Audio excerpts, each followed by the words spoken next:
Hello? Hello, Hello? good afternoon. Who's in the meeting right now? I am John Eman, EMC Insurance. Okay, hi, John. Is Hello. anybody else? I see, this is Allison. I see Carla, I see Lindsay, I see Andy, and Matt Hastings is also connecting. Okay, waiting for, I pulled over to the side of the road until Danielle gets on. Okay. Yep, waiting for Ben and Danielle. Just so everyone knows, I asked Danielle to run the meeting, for the simple fact I am on the road. I will be ready for the school board meeting at 6:30, but traffic delays stopped me from getting there when I wanted to.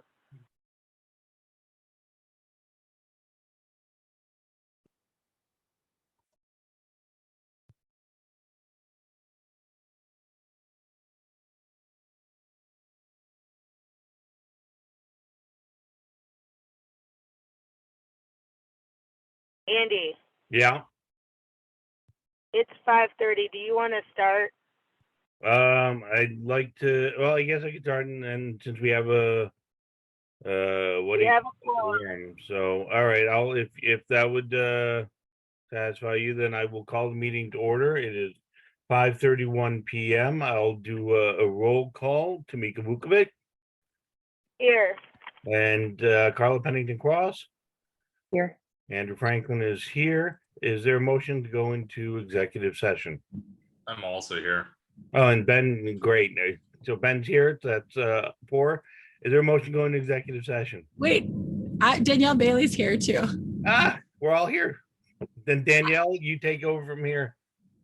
Hold on. Where's Tamika? She'd asked. I left a message with you telling you that I was probably going to be on the road, and if Oh. you could handle the executive session, I will be on for the school board meeting. Okay, great. Okay.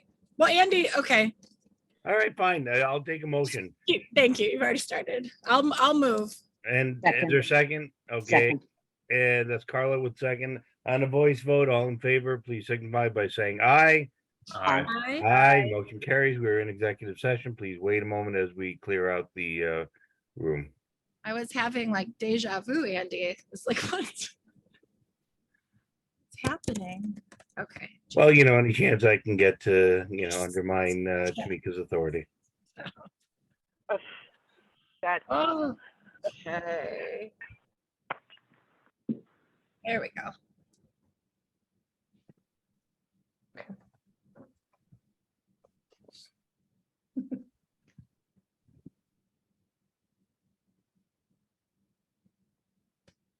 Recording in progress.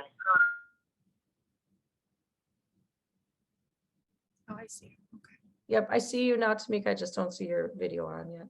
I thank everybody for being so patient with me. I'm trying to, this is the one and only time that both of my elected jobs kind of run in the course. So we will call roll call, or we already did that.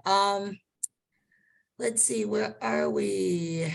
We are reconvening an open session. We will do the Pledge of Allegiance. Does anybody have a little flag? Anybody have a flag? They have to pledge the allegiance to the flag. Got my Renaissance flags. That works. Just kidding. Hold on, let's see if, can you share so I can put a flag up here? Gosh. I just don't want people There to you be go. mad. There we go. We have a flag. Whoa, $75. All right. I pledge allegiance to the flag, of the United States of America, and to the republic for which it stands, one nation, under God, indivisible, with liberty and justice for all. There. Okay, we are on E1E, Agenda approval. May I have a motion to approve the agenda? So moved. Second. Moved. I didn't hear who moved first. Danielle moved. Danielle moved. Second. You can get rid of the flag now.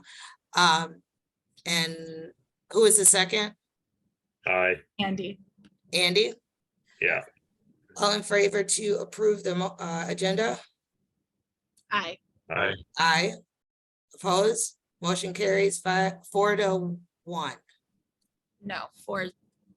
4-0. Not here yet. Carla, for the record, Carla had to step away. She will be back. She was in roll call earlier. So new business 2B or 2A, student trip. Take it away. Whoever. I would like to thank you guys for coming to attend. Heather and Mike, and I don't know is Michelle here or no? Not tonight? Michelle is not here. Okay, but I know she's working hard with you too to organize some trips. So we'll start first, Mike, if you don't mind, with the Washington DC trip, since that's coming up first. If you could just share some information around that, that'd be great. Sure. Good evening, everybody. It is my pleasure to announce that the 8th grade graduating class will be attending the Washington DC trip. The dates are, we will plan to leave on Wednesday, May 25th. That will be an early morning, and return Friday, May 26th that evening. This is a 2-day, 3-night trip. The cost is approximately $1,500 per person. We are working diligently with our various businesses around to do fundraising. I have reached out to the board and told them about possible fundraising things, so that you are aware of that. We are going to try to defray the cost as much as we can through fundraising. This $1,500 includes everything, all airfare. We will fly to Washington DC, not bus. It will include transportation from Glen Hills to Mitchell International Airport. It includes all meals, all transportation to the various sites that we will be visiting, their hotel stay. The only thing the students would need is spending money for souvenirs. We are extremely excited about this, as we have not had a Washington DC trip probably in about 15 years. And so I'm happy to be able to bring this back, and I hope that you guys are excited. Right now we have 54 parents who have already committed to saying their child can attend this trip. The deadline for sign up will be this Friday, October 21st. We'll have our final numbers in by then. And I'm here to take questions if you have any. Thanks so much, Mike. Mike, can you clarify the dates? I thought you said the 25th to the 26th, but it's a 3-day trip? Correct. It's Wednesday, May 25th, and return Friday. Oh, wait. Yeah, you're right. That doesn't make sense. So it's Wednesday, Thursday, and Friday, whatever those dates are. Okay. And that Friday, I believe, is a teacher workshop day. So the students would actually only miss 2 regular school days, that Wednesday and Thursday. I have a question just about sort of accessibility in this trip. So I'm just wanting to understand how accessible this trip is. I mean, cost obviously might be prohibitive for some, and you're talking about fundraising, but if there's a deadline this Friday, then maybe some folks wouldn't understand how fundraising might impact their ability to go. And then just thinking about any students who have, functional needs or disabilities, is this trip open to them as well? Absolutely. It is open to every single person, every single 8th grader. Okay. That includes any special ed students. We did have a parent meeting. We certainly will entertain anyone that wants to sign up. You can sign up afterwards. We really going to use that numbers. And I've been working very closely with Lindsay Johnson, who has just been fantastic And she basically said, you know, if a kid wants to go, we will find a way to make them go. We don't want any kid to be denied the opportunity because they can't afford to. And so we're both on the same page in that, and we'll be working very closely with her. She just sent out an email to all the parents. Basically, parents could just, they can choose whether or not they need 100% financial help, 50%, or 25%. And so we just got the results back for that. And so she's been great with that in making sure that all kids will have the opportunity. That's amazing. And It really is. For the accessibility part, are we surveying kids or families around that too, like what their needs will be, or you're? Absolutely. Okay. In fact, I just had a conversation with a special ed teacher that said, you know, make sure that those kids are extended. If the district actually has said that we would, if we needed her to come along, that she would be able to and be able to stay in the room with the kids. Okay, great. Thank you. Danielle, one of the other things we talked about is because we're just restarting this, looking at starting a fund for like the current 7th graders and the current 6th graders so that they have time to fundraise over the years. But this was just kind of with COVID and everything, this class didn't have that opportunity to plan. So planning ahead so that we have more available for that too. Awesome. I would like to just ask if I can, because I am a little bit confused here. It's one thing to plan, you know, the item, but now there are questionnaires and final sign up, and this is the first time I think it's gone to the board. And so for me, I mean, the first thing that I'm trying to understand is the financial implication to the district. You know, there are lots of other questions as well. And frankly, I'm glad that we're planning school trips. I think it's wonderful. But if I just heard right, we're basically giving parents at least a survey, if not potentially the option, to have the trip either half or fully funded by the school district. And I guess, shouldn't the board kind of have something before it, you know, with some of these options to discuss the funding? So what, yeah, I was gonna say, so once we have more information, because Mike's also working with the foundation, working with PTO, we've got all these fundraising ideas. So once we have a better idea of what that could look like from the district, then we absolutely would bring that back to the board. But I guess what I want to make sure I understand is that people are being asked to sign up by the end of this week. Are they expecting to pay $1,400? No, the only thing they have to do is pay the $100 deposit to secure their child's place in the trip. So That's the only thing that's due on funding Friday. this? Where is there a company? World Strides. What is it called? World Strides is the company that is in charge. They're kind of like our they're the trip planners for this, and they've been doing it for 45 years probably. Last time I did it, World Strides was doing it, and that was 20 years ago. How were they picked? Just because both Mrs. Young and I both worked with World Strides in the past, and so we knew that was the company that we had did. She did it when she was did the DC trip in Milwaukee Public Schools, and the last time we did the DC trip, we used World Strides, so we're both familiar with the company. So I think this is all wonderful, and you know, honestly, I hope that it works out. I guess I'm surprised by the lack of information about this that's so far being, you know, presented to the board, because we should have an idea of what these companies are. We should have an idea of what the options are. I'm not saying we should even necessarily make the final pick at the board, but I feel like there's a lot of information, you know, that we should know about these things, you know, up to this point. Now, I understand where you're talking about the money and the planning, and that the financials aren't, you know, quite there yet. But it seemed like this is a big deal and a big you know, financial responsibility for the district. I'm willing to explore that, and I think it's a wonderful thing to do. I would just like to have more information about what the trip is, what the potential itinerary is, more about the company. You know, it just feels like there's a lot of details that are left out.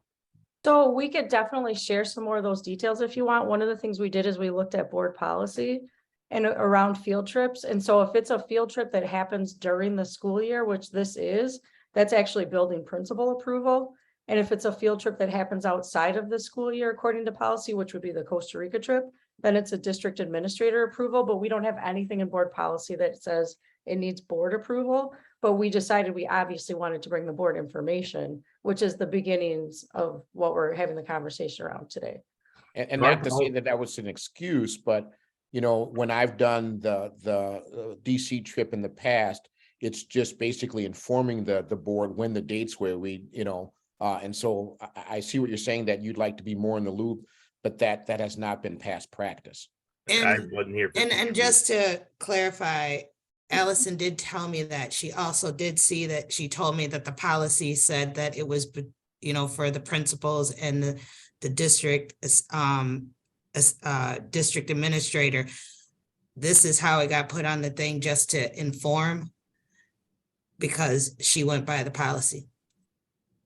And Andy, if you want more information, I'm sure you could reach, we can get you some of that information. And I actually have the proposal that I did. Allison, do you have that? That has all the details of the trip, and So we could share that with them too. We did submit that to the principal, and we have that if you want more information. So Allison, can you just, we'll put that in the update for Friday, and then it will be part of board docs, I guess. Since you put it in here, it'll be put on board docs. Yep, we can do that because they both did proposals, so we can include those. Okay. Thank you, Mike, and Michelle is working on this trip as well for Mhm. putting this together. I'm really excited that our kids are going to get this opportunity and that you're going to make it happen for them. I think it's really cool. Thank you. And I really think that the kids and parents are equally as excited about it. And so, and it's a great motivator. I think this is something that will be really good for our districts and our neighboring districts to know that we're bringing it back. So thank you. Thank you, Mr. Birmingham. I was just in DC this summer. A lot has changed in 20 years. A fantastic time to be going there and seeing a lot of the new monuments and museums.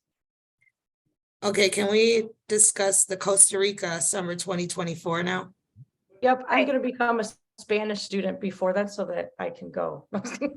I think that should be required to all board members, should be able to participate, because we need to supervise and see what's going on in this whole thing. Well, come with us and do some water sampling. So, Habla español. qué bueno. I'm Heather Swenson. I am a 21-year teacher. This is my 3rd year in the district. I have led international trips before in other districts, and I have been so impressed with our STEAM community and the green initiatives that we have in our district that I was like, okay, we could possibly do more. We could go learn about this amazing country that is nearly carbon neutral. Their recycling plans are through the roof, amazing. And we could take a small group of kids to Costa Rica and do water testing and many of the green initiatives that we already have, learn from them to do better here back at home. So that was the whole purpose behind this. And I started investigating different companies. I've experienced a Wisconsin-based company for travel. They did not have a good COVID response. So I went to some of my colleagues from previous districts, and I'm like, who have you worked with? And I came up with the company of ACIS. I tried to go with World Strides, but there were some issues with World Strides and how they wanted to potentially combine groups of middle school kids with possibly high school kids if it was a small group. And I was absolutely against that. If we're traveling as a small middle school group, I want to travel with us in our own small groups so that we can be like well taken care of, so that we are safe, so that we have all of our children, with us, and that we can be like the small, almost family, I suppose, when we are out away from our community. So the trip right now is set up from June 12th through June 19th of 2024. I am opening it up to parents of this year's 6th grade and this year's 7th grade. So when they would travel, they would be completed 7th and completed 8th graders. It is a totally optional opportunity. It's after school, it's after school. It's out that first week in summer. And the cost is significantly more. It's an 8-day trip.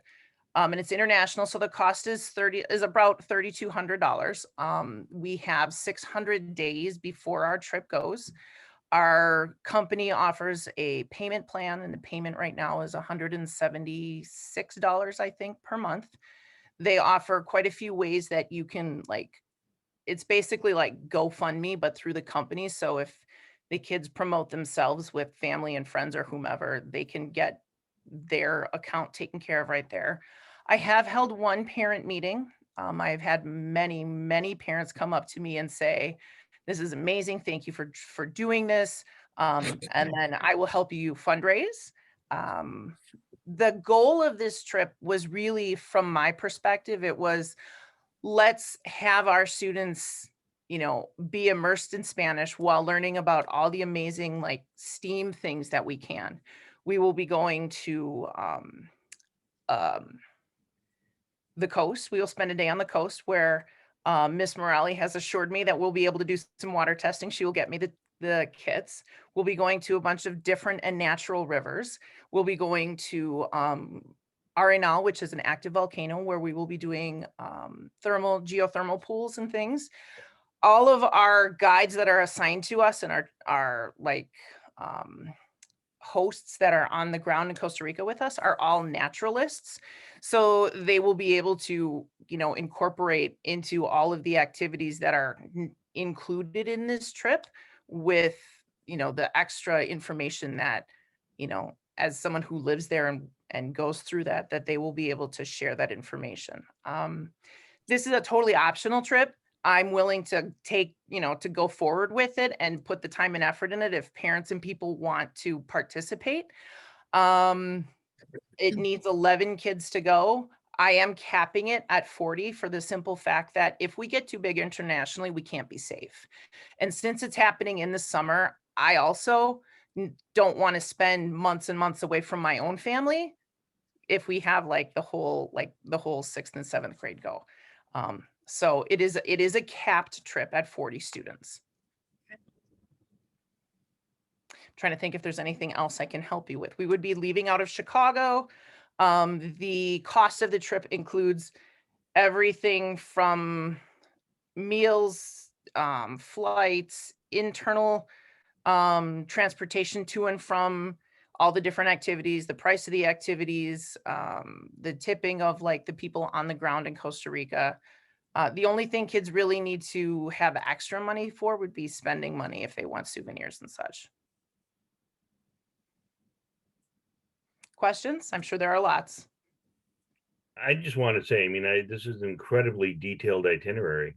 So, you've already done a lot of work, obviously a lot of time between now and 2024. Are these things subject to change, or are these pretty much, guaranteed kind of facets of the program? These are, well, okay, so all international travel has to be somewhat flexible because who knows what's going to happen in the next, 600 and some days. But one of the reasons why I picked Costa Rica is because Costa Rica is they are ecological travel, right? Their big push is ecotourism. And so it's all about how to, do these greener, more ecologically minded tasks. And that is their whole focus on the majority of their tourism. And so the likelihood that our plans would change or our activities would change is pretty slim. I'm anticipating that we'll be able to get we'll be stopping in things that aren't necessarily detailed because our tour guide might be like, hey, look, here's you're going to see a sloth on the side of the road. Let's go see. Because in past trips that I've taken, this has been a very common occurrence with other international trips that I've taken where, your tour guide will tell the bus driver to pull over and we'll get out and he'll show us something or we'll see something and have a quick look at something that wasn't necessarily on the itinerary. Sure. I appreciate that. It sounds like this could be really exciting. Thank you. Yeah, I would just extend gratitude again to you for putting in the work to make this a really awesome opportunity for our students and families. So The one thing I did hear back from my first parent meeting was that I didn't advertise very well. And so I will be working at having another parent meeting within the next probably 2 weeks. I have to work out some of my own childcare details first. So I got to kind of work that out, and then I will pick a date and I will ask the information to be pushed out to parents better, because parents said that word of mouth and then the Thursday folder wasn't enough. So I will ask our, I think maybe Karen might be the person to help me push that out to families. sure, try the school Facebook page. Oh So yeah, way to reach people. that's to a not fantastic be meeting idea. or something. I'm sorry, the Glen Hills, I would say the Glen Hills page and or our district Facebook page, maybe both. That's a very good idea. I never thought about that.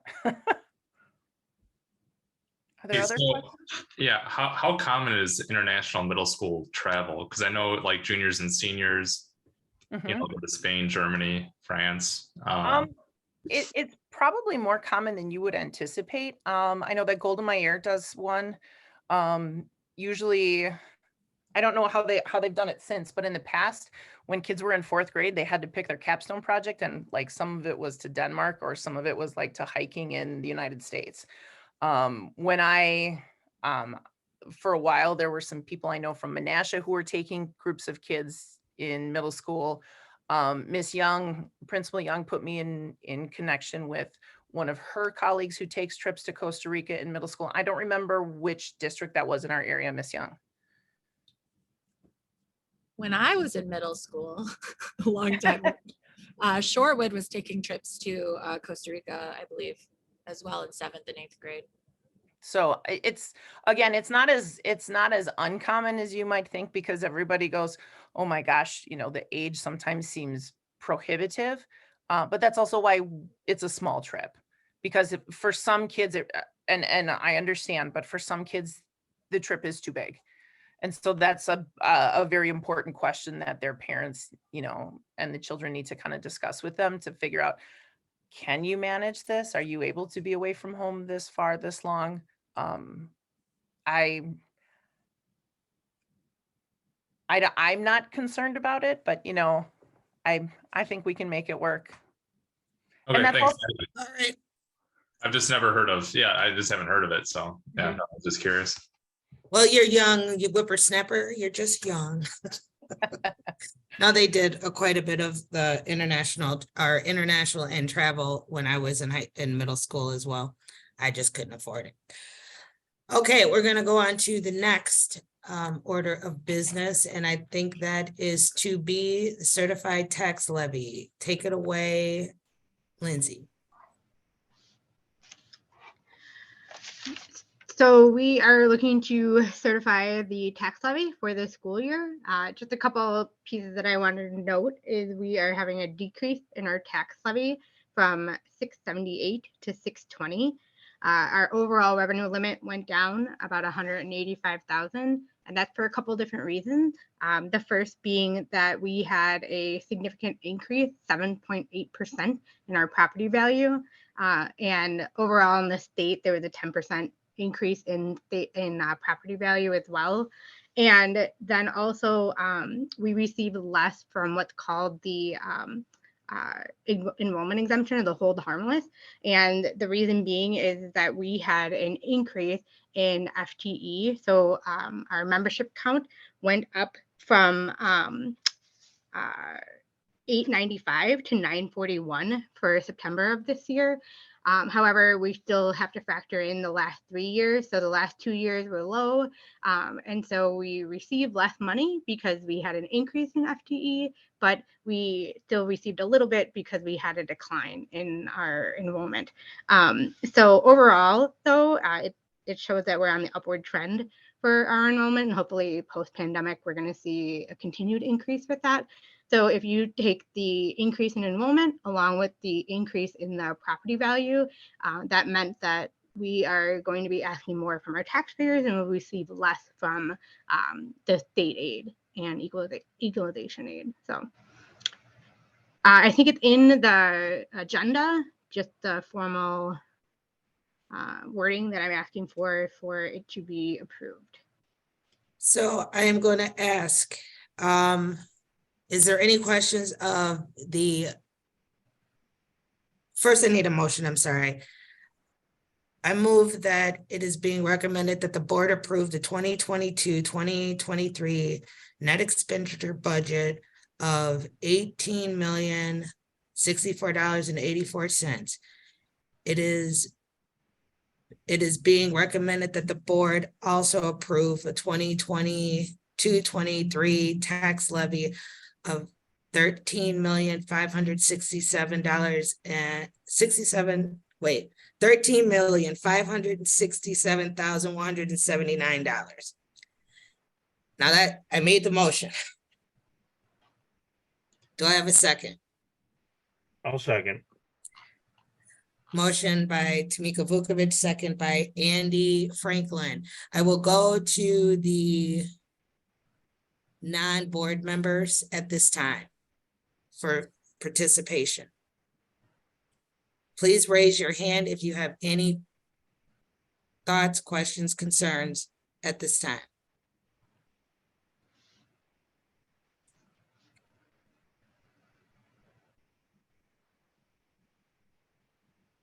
I am not seeing anybody with a hand raised. Andy, just hold off a minute. Yeah, I know. Anyone? Anyone? Okay, going once. Going twice. Okay, the visitor participation for this particular thing is closed. Andy, go right ahead. Just a couple Open quick, to board. just a couple quick. Oh, sorry. I apologize. I see I think I have to amend what I'm asking you to approve. I apologize. It changed in the actual comment, but I did not change it in the motion, the recommended action. So the total tax levy I'd asking to approve is the $13,555,758, but I believe in the top portion with the recommended action, I did not update that amount. I apologize. So Tamika, if you look lower down on your notes where it says recommendation, that has the updated amount. okay, let's try this again.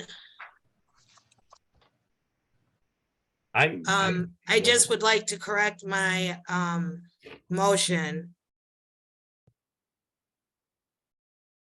I'll second to approve the expenditure budget of $19,583.43 and approve the tax levy of $13,555,758.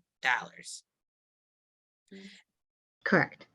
And can you, and Andy, will you approve Yes, that I'll correction? second that. Okay. Yeah.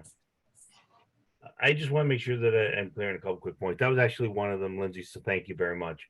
So my next question for you is, does this include the referendum or the referendum? I just want to make sure that I read this. Because I see non-referendum debt in here, but is the referendum cost in addition then to this leaving? So we don't have any, so that the debt that we're paying, that's including any debt that we have. So we don't have any Fund 39 referendum debt right now. Everything's included in the Fund 38. All right. So then, and I might have missed this, but what does that now equate to for, let's say, $100,000 in property value? And so people can kind of eyeball what this is going to look like when they get. I apologize. I don't have it up right now.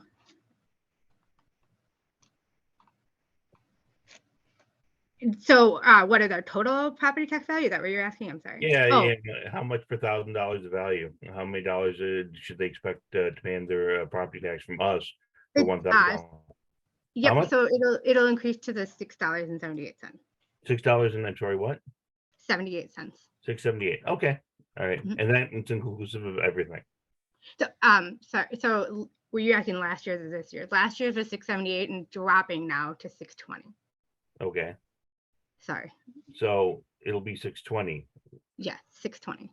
So it's going down 58 cents per $1,000. Mm-hmm. Okay.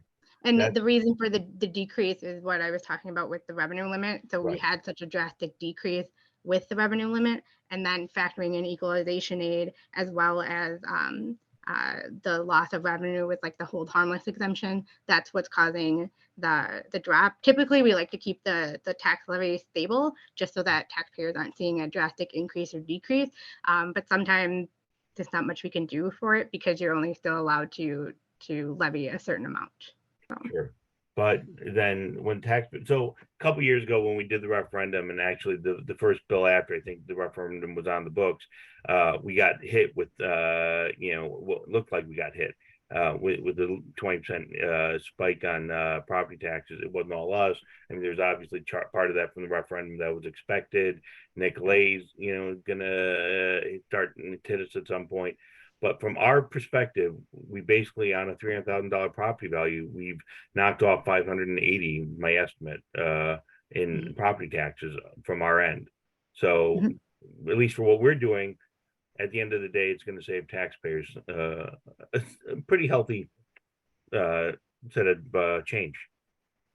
If I understand. And one of the things is we're looking at the financials, and one of the things we'll talk about with the community and with the board is just looking at the long-term financial impact. So, thinking about is what is the next strategy that the board and the district and the community want to pursue, is how can we also factor that in with the debt that we took out, or the referendum that was passed in 2018 that'll be done in 2025, because the goal would be is that if you're going to do anything, you want it to be able to ease into when the other one is ending, because then you'll have less of an impact on taxpayers. So then you're not seeing a drop, a jump, and then a drop. So that's one of the pieces that we want to explore as we're looking at the different options that we have. Okay, thank you very much. Any other questions?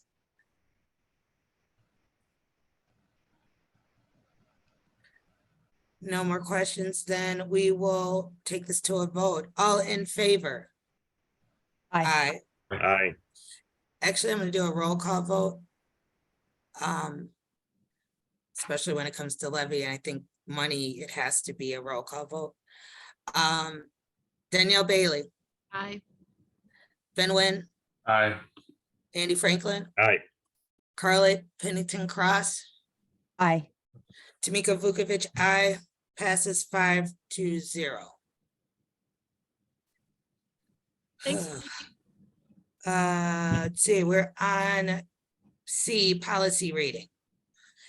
I'm going to explain how this is going to go. I'm going to read the policy, and then we will do a motion, and we're going to try to do this relatively quickly. We're going to ask if anybody in the audience has anything to say, and then we will come back and vote because we've already gone through. Go ahead. I was just going to say, just as a little background, so we had our special policy meeting October 6th. We did a first reading on all of the policies, and after taking feedback and making changes, that I'm bringing them for second reading for approval tonight. In the board docs, there is a chart of the ones that we passed, and then any language that we changed, she said what we changed. So this should go relatively quickly, I hope. May I have a motion to approve policy 333, parental guardian rights in relations to district programs / activities and student privacy? So moved. Moved by Danielle Bailey. Second. Second by Ben Nguyen. Anyone in the audience or our audience, anybody on the Zoom that are non board members? We're gonna do this quickly. Put your hands up. At about 10 seconds. I don't see any board members. Do you have any questions? Andy? I just want to make sure I understand, because I looked at this with myself logged in on board docs.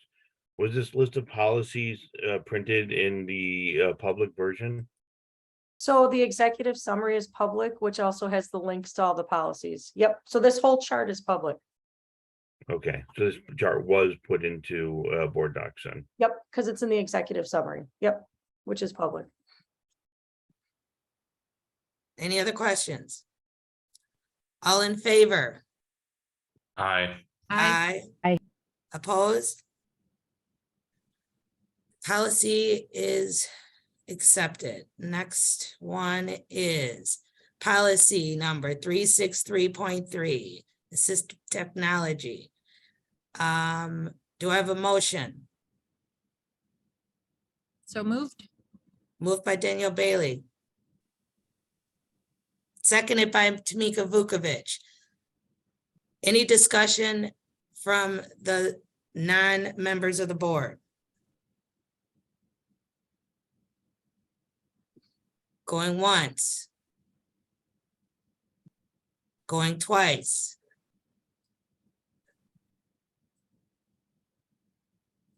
That's closed. Any discussion with the board members? Okay, I'm going to do a vote. All in favor? Aye. Aye. Opposed? Motion carries 5-0.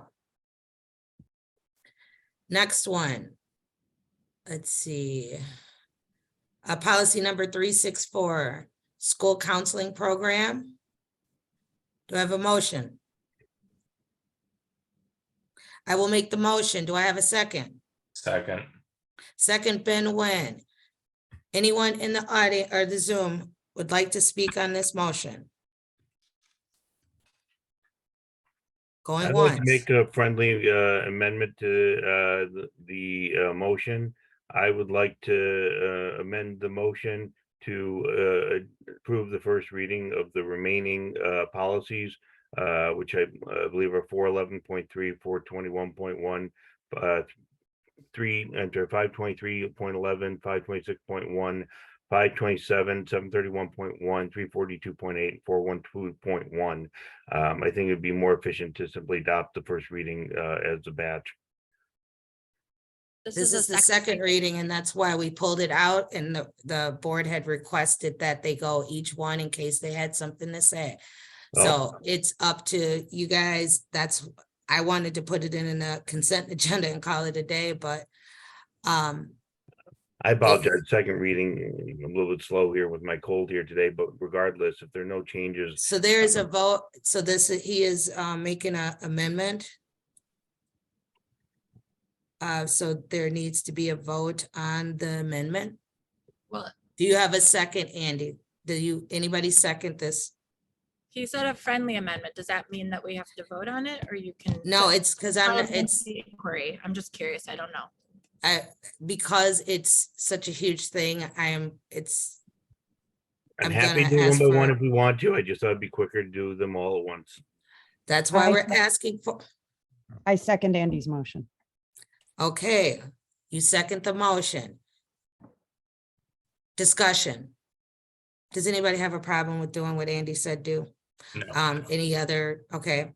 So Andy's motion is to add policy 364, 411.3, ensuring the educational stability of children in and out of home care, foster care. 421.1, admissions to first grade. 523.11, employee alcohol and drug test. 526.1, employee reference and verification, and 527, employee grievance. 731.1, privacy in locker rooms. 342.8, section 504, plan and service for students with disability, and 412.1, full-time student.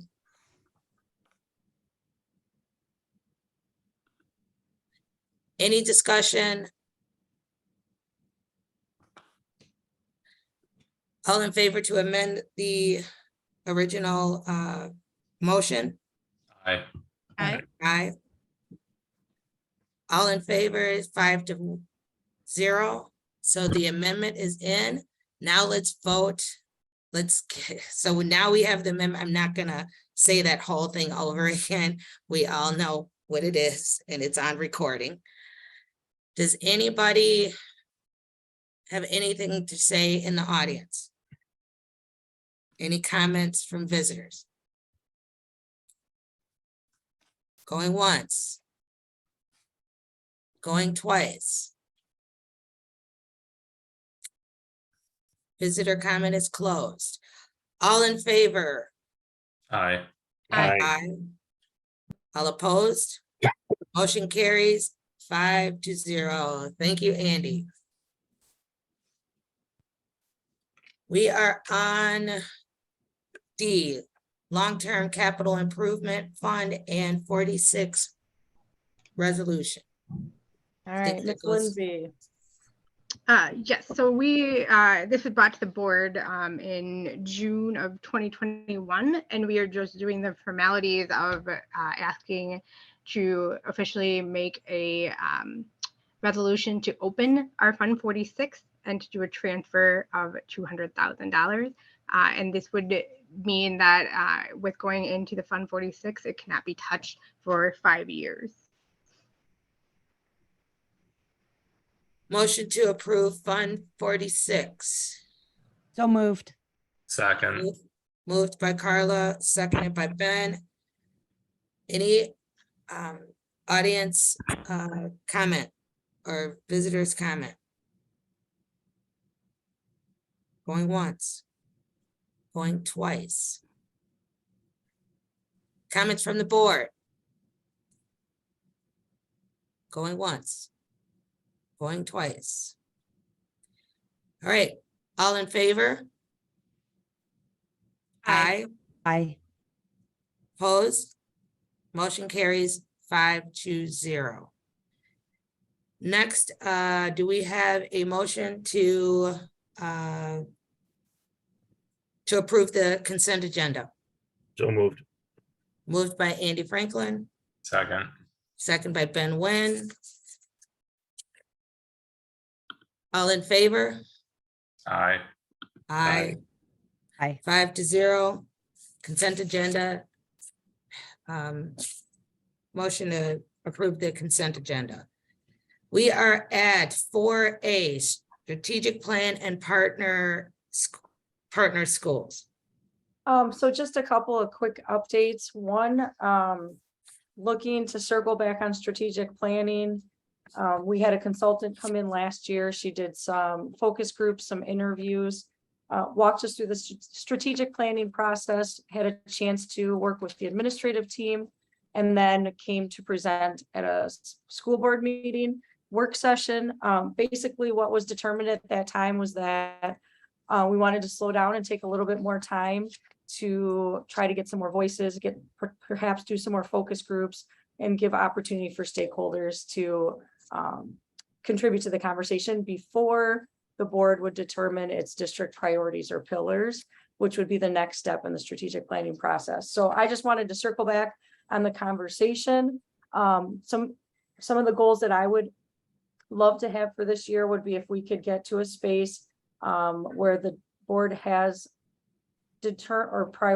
come up with their priorities by April, which would then give us time to work as an administrative team in May so that we could have a strategic plan in place for the 23-24 school year.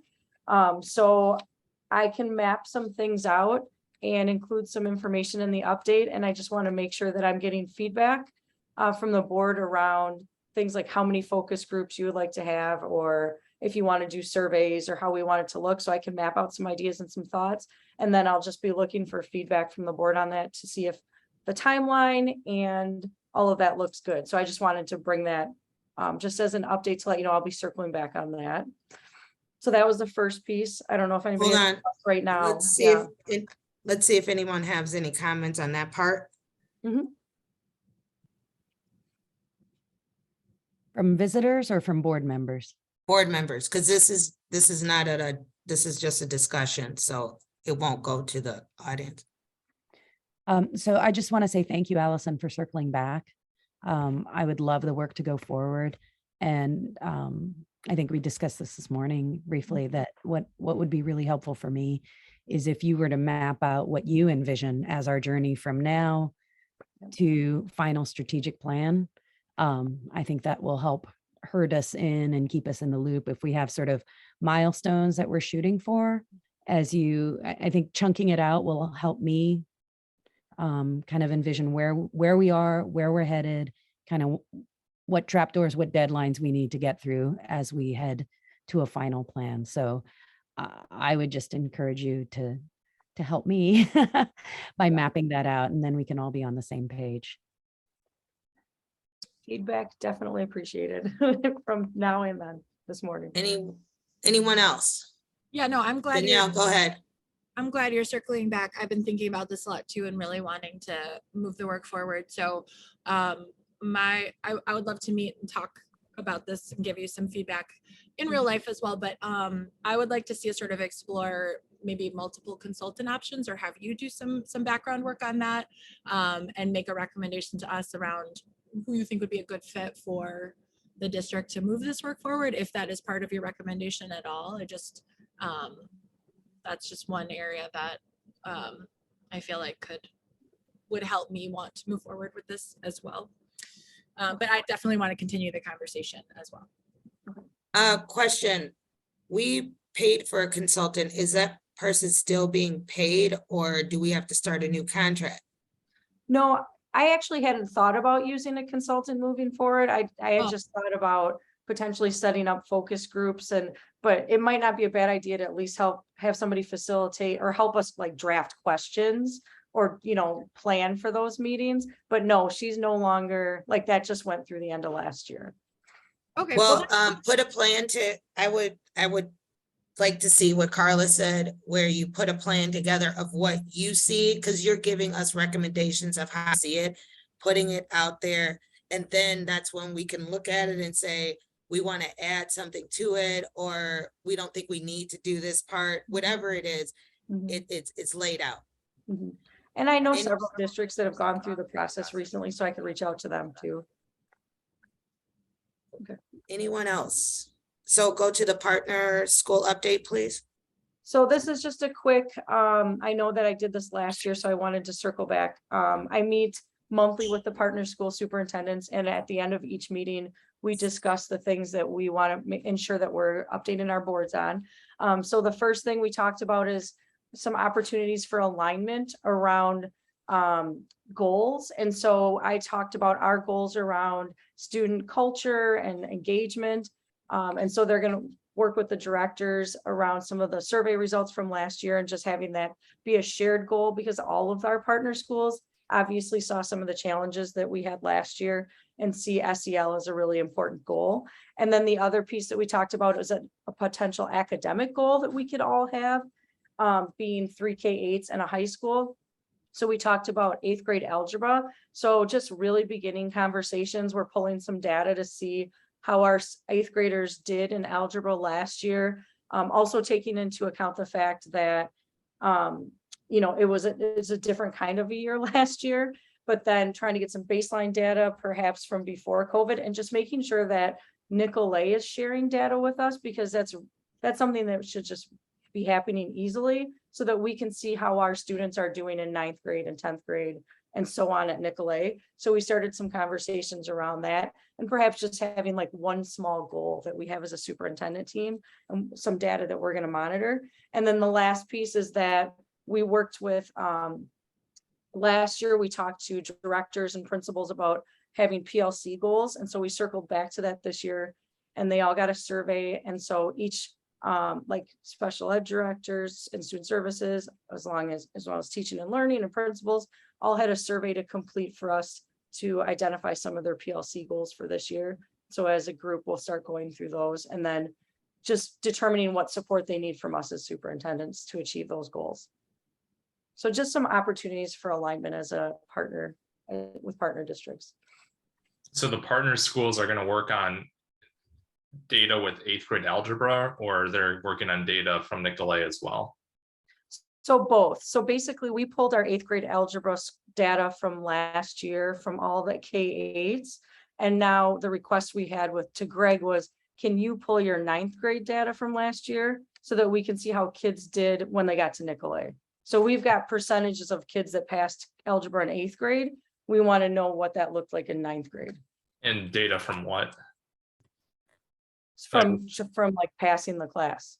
So we looked at a B or better in algebra, like what percentage of students. So we pulled that for our 8th graders, but we want to know, maybe some of them didn't take it in 8th grade. How did they do in 9th grade algebra? And then if they retook it, how did they do? So really digging into some of that.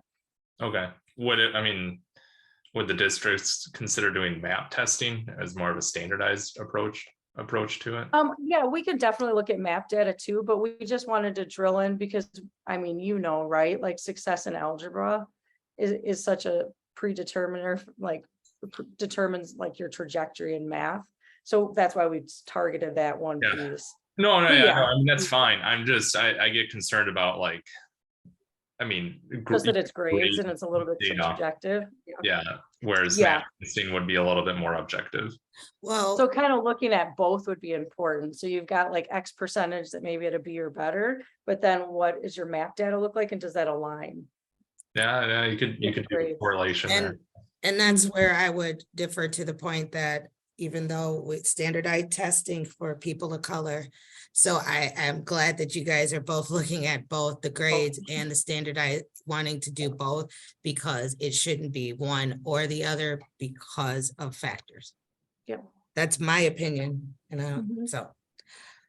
I appreciate that you're exploring longitudinal data. I've always wanted to see how our kids do going into the high school. And here's an opportunity for a soft brag for national merit scholars out of Nicolet, all 4 Parkway Glen Hills grads.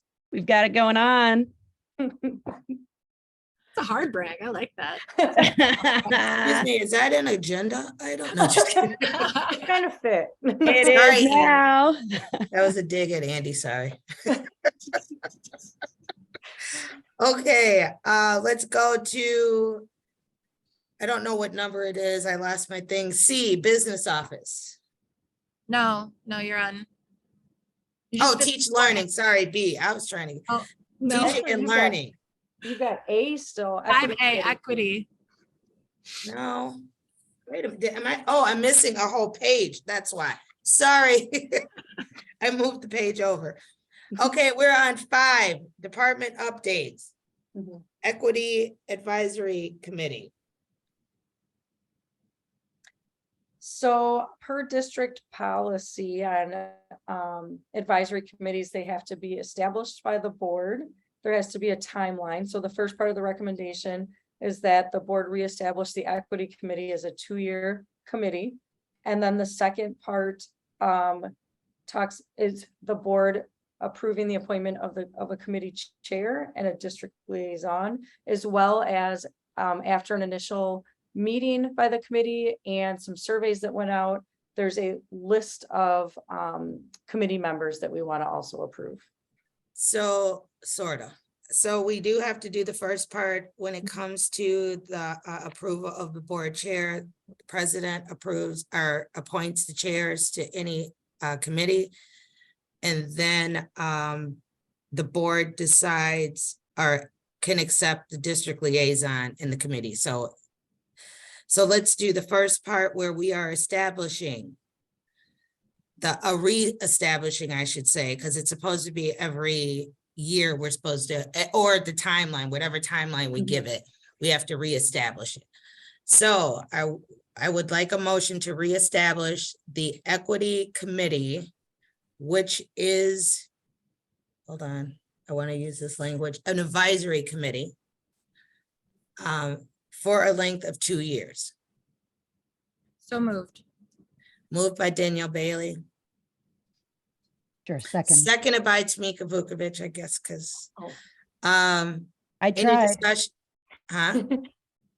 Any discussion with the audience?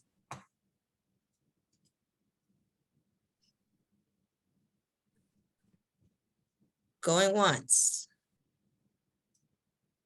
Going twice. Okay, any board discussion? Andy? I hate to point this out, but the policy that's attached to the item in the agenda says that all advisory committees shall be reviewed and renewed annually by school board action.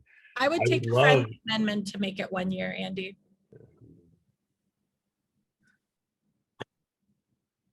It can still be, you know what? I'm not gonna argue. Fine, 1 year. I'll take, does that are you making a friendly amendment?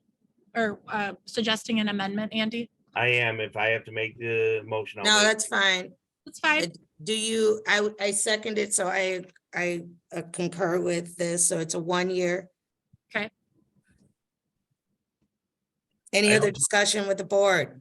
I have one other discussion item, which is, I'm really enthused to see all the people that are listed, here as being interested. Because this would be a public committee, because it would have to follow, our board committee rules. Quorum would have to be maintained by, 50% plus one and over 50% of the Exactly. membership appointed. So my question is, aside from authority and actions, we have a long list of people who I'm really very thrilled are interested in participating. 5, 6, 7, 8, 9, 10. It's 16.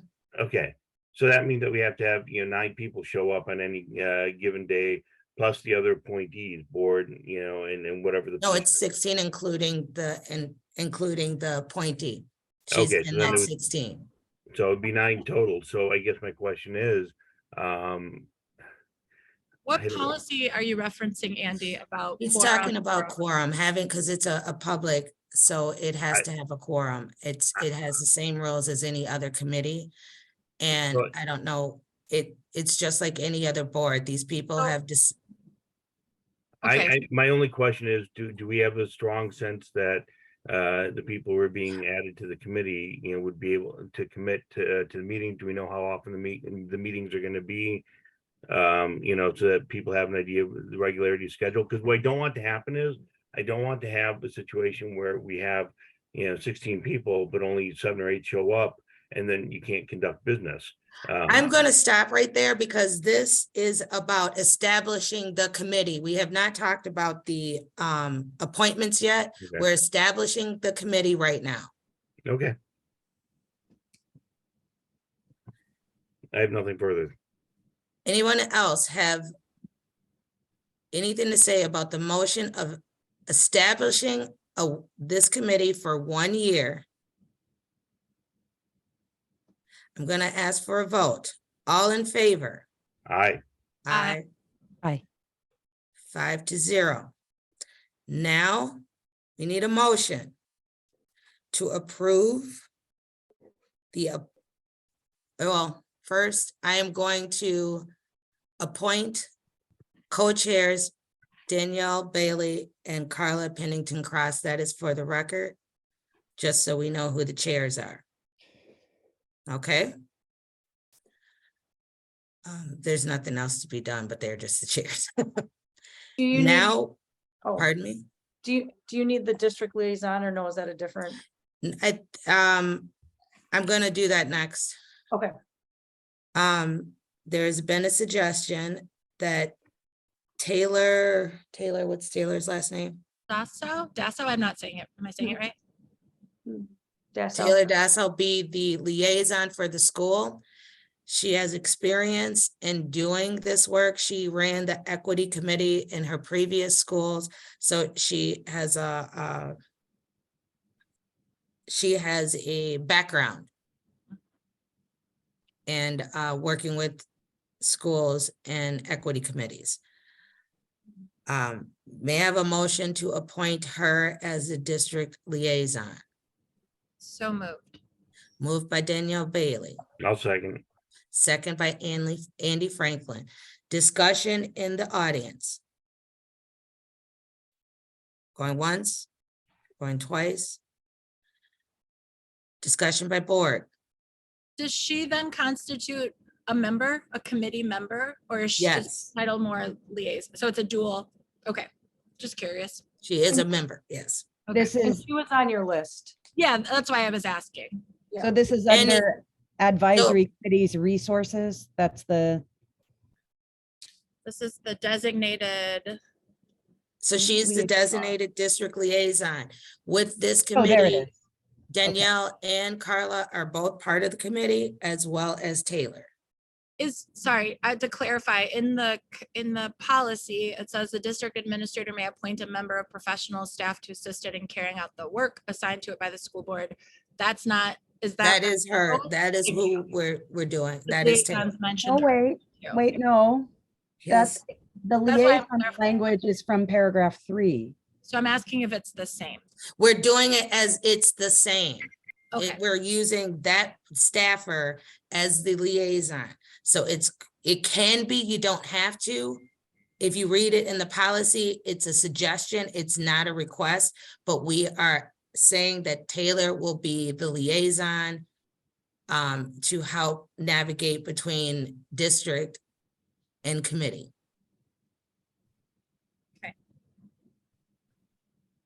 So we have okay. So we have a motion. Yes, does anybody else have anything to say as a board member? Let's vote. All in favor? Aye. Oppose? Motion carries 5-0. Now let's go to the appointment of the committee, the people that have asked to be on the committee. Andy, I want to tell you a couple things. These people know they're on the committee. They have committed to being on the committee. So as far as us reading the future, or even us even being at a meeting to have quorum, because we have sometimes had to cancel meeting because we don't have quorum. I don't want, I think that's just irrelevant right now. All this is these people have said that they would like to be part of this committee. We have chairs, and that is about all we can do right now. Yeah. So, do I have a motion to accept the list? I don't want to read the whole list, but it's, who is that, Ben? That's me. Ben? Is, Second. Second by, sometime I can't hear. Is that Carla? Yes. So to Andy's point, I Wait, get, oh, it's not my turn yet. No, yes. Audience, do you have anything to say about the appointment of this committee? I see no hands. Going once, going twice. Okay, Ben. Yeah, okay, just to Andy's point, like I get what you're saying with that, but like, you know, with like condos or whatever, they also struggle to get quorum sometimes, so it just happens. So I think we just have to kind of, I don't know, let's see what happens, and if it becomes a problem, then we can address it, I guess. And that is for, right. and that is for everything we do, any committee we have, anything.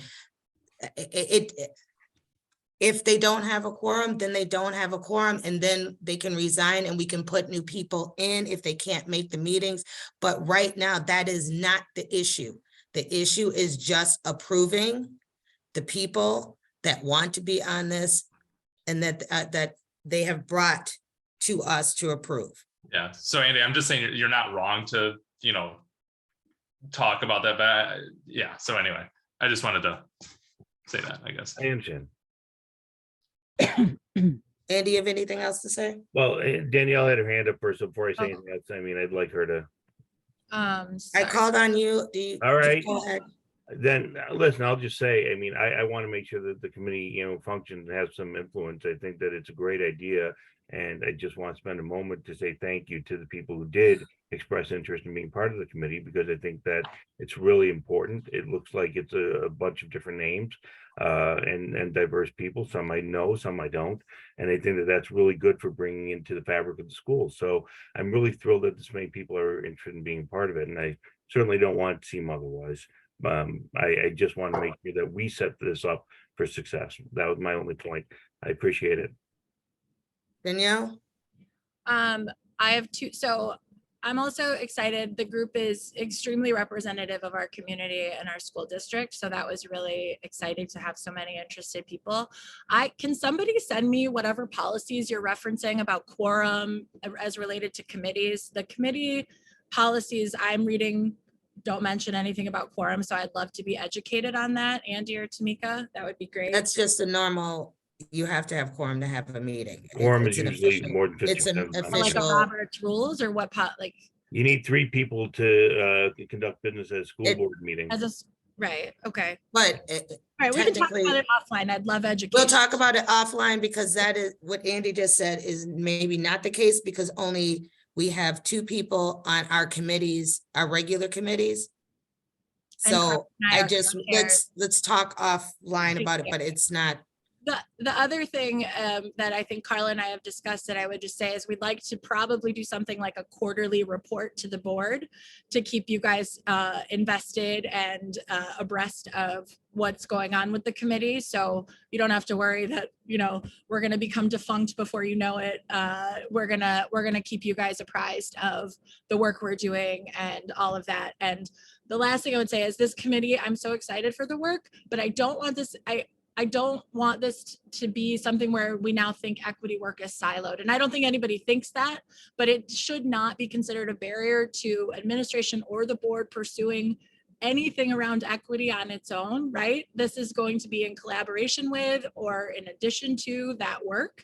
And it's a way to involve community and other stakeholders. And so I'm just really excited that we're sort of creating this additional arm to, you know, support our whole district's mission of having an equitable and inclusive, you know, welcoming environment. So thank you for making this a reality, and thank you to everybody who's going to support the work going forward. And I'll pile on and just say ditto, ditto, whatever Danielle said, ditto. But and I just want to stress, as she did, this is not about, I don't think it should be perceived as a barrier to the district doing work. And in fact, I hope we'll be enablers for really strong district-based, sustainable, long-term institutional growth around diversity, equity, and inclusion. I want to thank everyone who asked to be on the committee. It's just it looks like a fabulous group of people, and I'm excited to go. I may have a problem. And I don't know how to exactly, because this originally this committee was under policy. And I did not put that into the motion, so it may have to, it's there now. We might have to come back and make a motion to put it under the policy committee.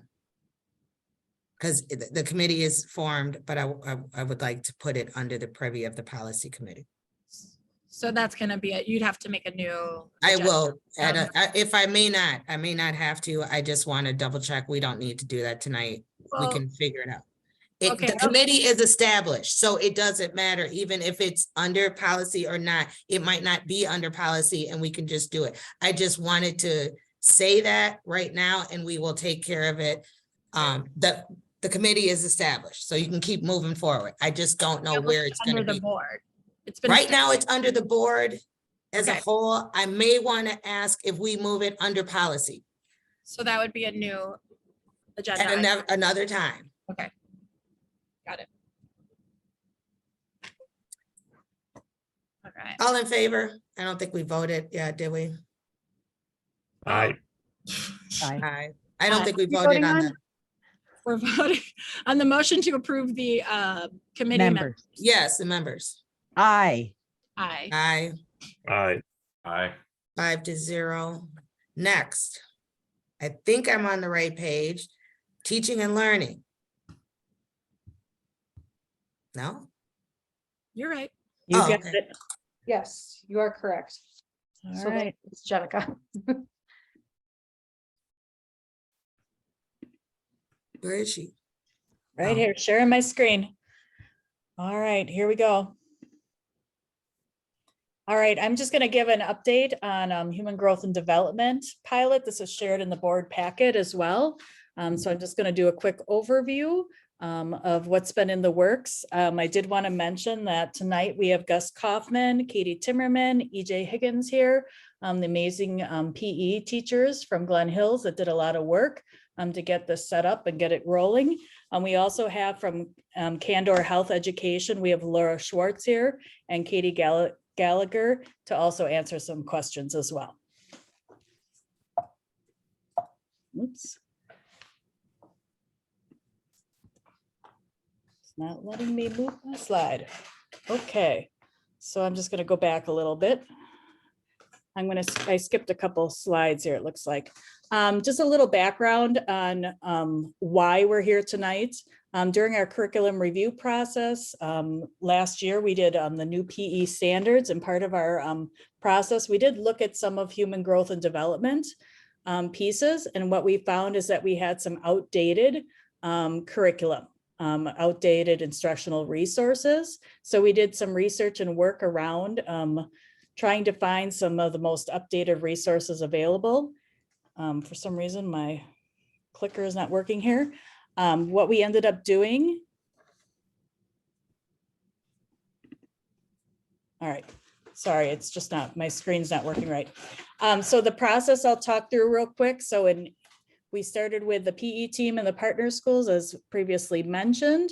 I worked with the PE teachers this summer, looking at different options for human growth and development instructional resources. We had several meetings in August and September. We met several times with Candor to kind of review what they had to offer us, and made some decisions that we really wanted to move forward with piloting this for this school year, and to help us in the next year, which we're going to have in the 2023-24 school year. We're going to go through a full entire curriculum review of human growth and development. So we will pull together a team of all stakeholders with our partner districts and really dig into the guidebook and redo that, revise it. And then there's also new standards that are coming out from DPI this spring as well. So everything's going to be shifted next year, but in the meantime, we wanted to pilot something to get some more up-to-date resources out there and really just be more supportive of our students. So when looking at this timeline in October, we'd like you to let us know what type of program option you would like us to proceed with. And then the next steps for us would be the PE team, myself, Gus, Katie, EJ, doing some work around planning for starting the Candor pilot and what we'd like that to look like this year. Some of the reasons why, so Katie, Gus, and EJ kind of did a really nice plus delta talking about what are all the positives for Candor, and then what are some things that we're going to have to think about in the future, and some possible cons. So you all had access to that. I'm not going to read the slide for you, but there are an awful lot of positives for the Candor. And if you went on the website and you kind of previewed it, there's so many resources out there for families and support. And then the other thing too, which is really nice about Candor, is they actually share the slides with families. So once we are signed up for this, then families will have access to everything that the students will be seeing. So in kind of an overview of the programming. So each grade level would have a program. They're about 90 minutes each, except for one of them, which is the puberty one. And that would be 120 minutes if we do the combined option. So, and I do have Laura here and Katie here to kind of talk a little bit about the overview of the virtual option is what we're looking at. So we're thinking about doing the virtual option versus doing like an online Chromebook version. So if they could do a little talk about that virtual option. And then also we have the PE teachers here and Candor, if the board or anybody else has any questions around the programming. Hi, my name is Laura Schwartz and I work for Candor Health Education. We started meeting with Jenica and members from her team in the summer, like she said. We have been providing programs to schools in the Chicagoland area since 1974. We were one of the first health centers in the suburbs of Chicago. Kids, actually, when I was in 5th grade, I went to the health center that was in Hinsdale, Illinois, to learn about puberty. So we used to be a health center, and then we ended up going into schools to provide programs to kids throughout Chicagoland, both in the city of Chicago and the suburbs. About 2000, 18, we had to close the center because more schools were wanting us to come to them. And so we started providing all of our programs in schools. So our educators were going into schools. And then we were starting to, before the pandemic, talk about ways to reach even more students. So we were starting to work on some virtual programs, doing some webinars, some recorded webinars, live webinars. We started that in the works, and then the pandemic hit, and we had to move everything to live virtual programs and online interactive programs during the 2020, the spring of 2020. And then the school year that just ended in 2021, or I'm sorry, 2022. And we had so much success with our live virtual programs. Quiet, Ellie. I'll be in 1 second, or you can come in. So we had so much success with our live virtual programs. We're seeing similar learning gains in our puberty program, our human reproduction and embryology program, and the teen sexual health program that Jenica and her team were looking at, that we realized we can reach beyond the Chicagoland area now. And we can really go anywhere. So we were starting to market to, starting to try to reach more people in Wisconsin and reach out to school districts in Wisconsin. And so after, having these meetings with Jenica and her team, she asked us, she was looking at the programs and asked us to come to answer questions. I also have Katie Gallagher. She's the director of education here as well.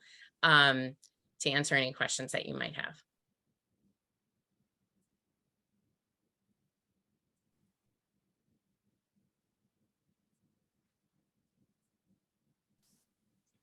I'm happy to discuss any specific programming. As Jenica said, certainly we have a wealth of parent resources. That's one of the things that schools certainly comment on quite frequently to us.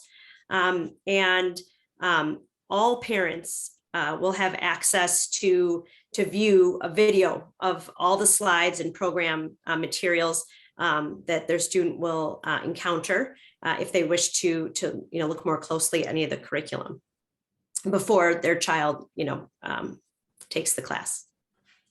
And I will say the live virtual program is a scheduled Zoom call, so it's very similar to what we're doing right now, where our educator is on a Zoom where they can see all the students in the class and the students can see our educator. And then there is a chat feature.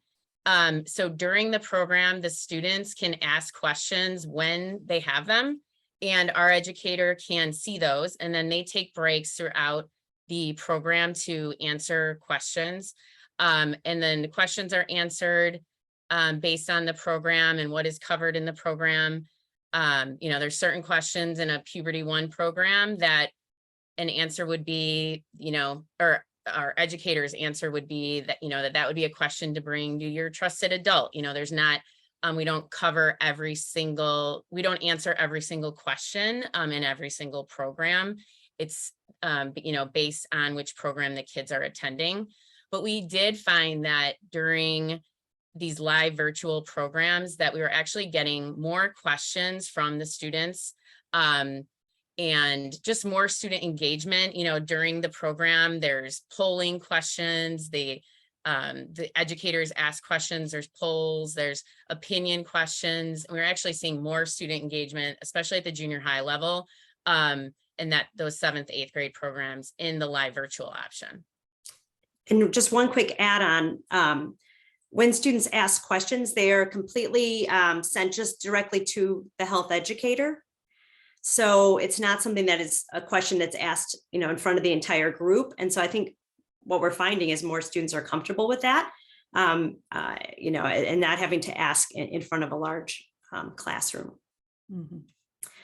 Carla, is there something we can answer?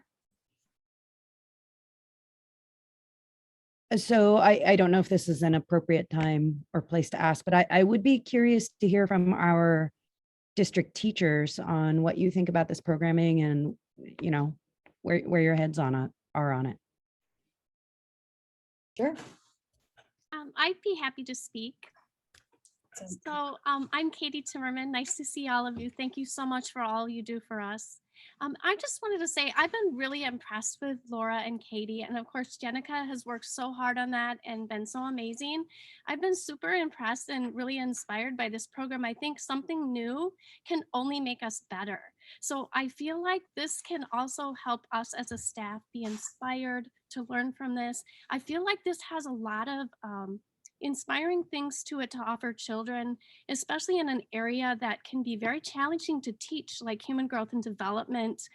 It can be, has so much privacy as necessary, so many feelings of feeling uncomfortable. So it offers, being on the Zoom situation offers much more private situation where the students will be focused primarily on the instructor during the Zoom. And as Katie and Laura mentioned, students can enter a chat question, which only the instructor can see.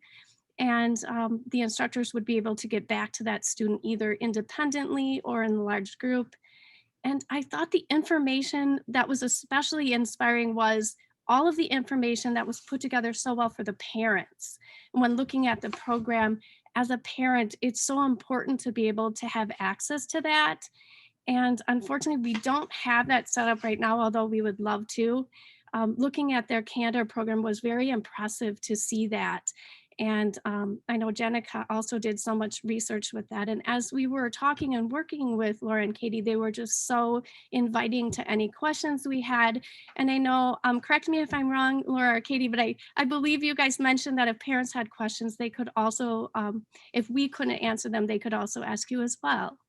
Yeah, we do have, our website is Candor Health Ed, and you can see there's a whole section when you go to our homepage. There's a section that says for schools, and there's a section for parents. You can navigate through both sides, but the parent side shows, you know, you can go on right now and look at the, you know, the puberty page, for example, and see the commonly asked questions that parents have when their child goes to a puberty program.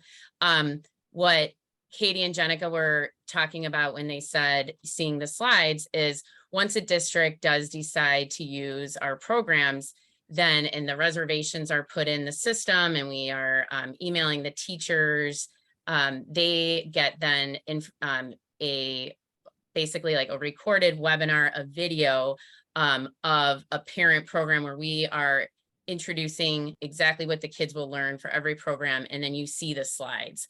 So that's the only piece that you don't see on our website, but that once the school decides to use our programs and they're scheduled, and those get that information gets sent to the teachers, and then the teachers send to the parents. Yeah, and we certainly field calls in our office as well. You know, if someone comes across something that they can't have, you know, they still want to make sure they're feeling comfortable with their child participating. We understand that, and we're happy to help them. Okay, I'm going to go to the audience. Does anybody in the Zoom have any questions that are not board members? And please excuse me, I had a coughing attack, so I had to step aside for a second. Anyone? I'm looking, I don't see any hands of parents or visitors. Do we have a motion even on the? We just had let's get a motion before the board talks about it. There is, do I have a motion to that the board approves the pilot be taught in a combined form? So, okay. Do you want to explain the combined form before we take this motion? Sure. We have a combined gender puberty program, and then a puberty 1 for males, puberty 1 for females. Our recommendation is the combined program. That is the one that is 120 minutes where all the students learn together. Katie, did you want to? Yeah, I mean, just the basis of that is, of course, that there are many more commonalities than differences. We're focusing on patterns instead of rules about how we all develop. The focus is all of us on our own unique path toward adulthood and through puberty. And in the combined puberty class, everyone does learn about the specific anatomy and changes, like the menstrual cycle, for example. Everyone will learn about why that happens, how that happens, all together. And there's less secrecy, there's more empathy developed. And that's really why we recommend it for schools. Although schools, we still give them the option at the puberty level. Otherwise, all the other programs are taught in a coeducational setting. Okay, so do we have a motion? I want to make this motion. So moved. I will second Moved by it. Danielle Bailey, second by Carla Pennington Cross. Now, even though we did it all wrong, but do we have any other questions to the board? Any board have any other questions or comments? Yes. Danielle? Yes, I don't have a lot of questions about the program because the website's really great and transparent. There's a lot of information that's going to mean more access for families, which I love. The resources and information you're providing is more updated than what we are currently teaching our students, which is something that we as a board and administration have been, seeking. And so I appreciate that, and it's more inclusive than our current program.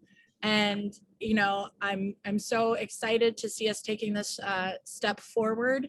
I guess, I had a great conversation with Jenica as well about this program. So I don't have a lot of questions. I would just emphasize, this is a pilot program, and Jenica has emphasized that she will be soliciting feedback from stakeholders, so we're going to figure out, does it work for our district? I had questions about, the live virtual versus somebody being in the classroom and how our teachers will be involved. But this is just levels above what we're doing now. And I'm really excited that our students can be exposed to this kind of information and experience. So hoping for the, the best, and just appreciate you guys being here to even talk about it and share that information with us.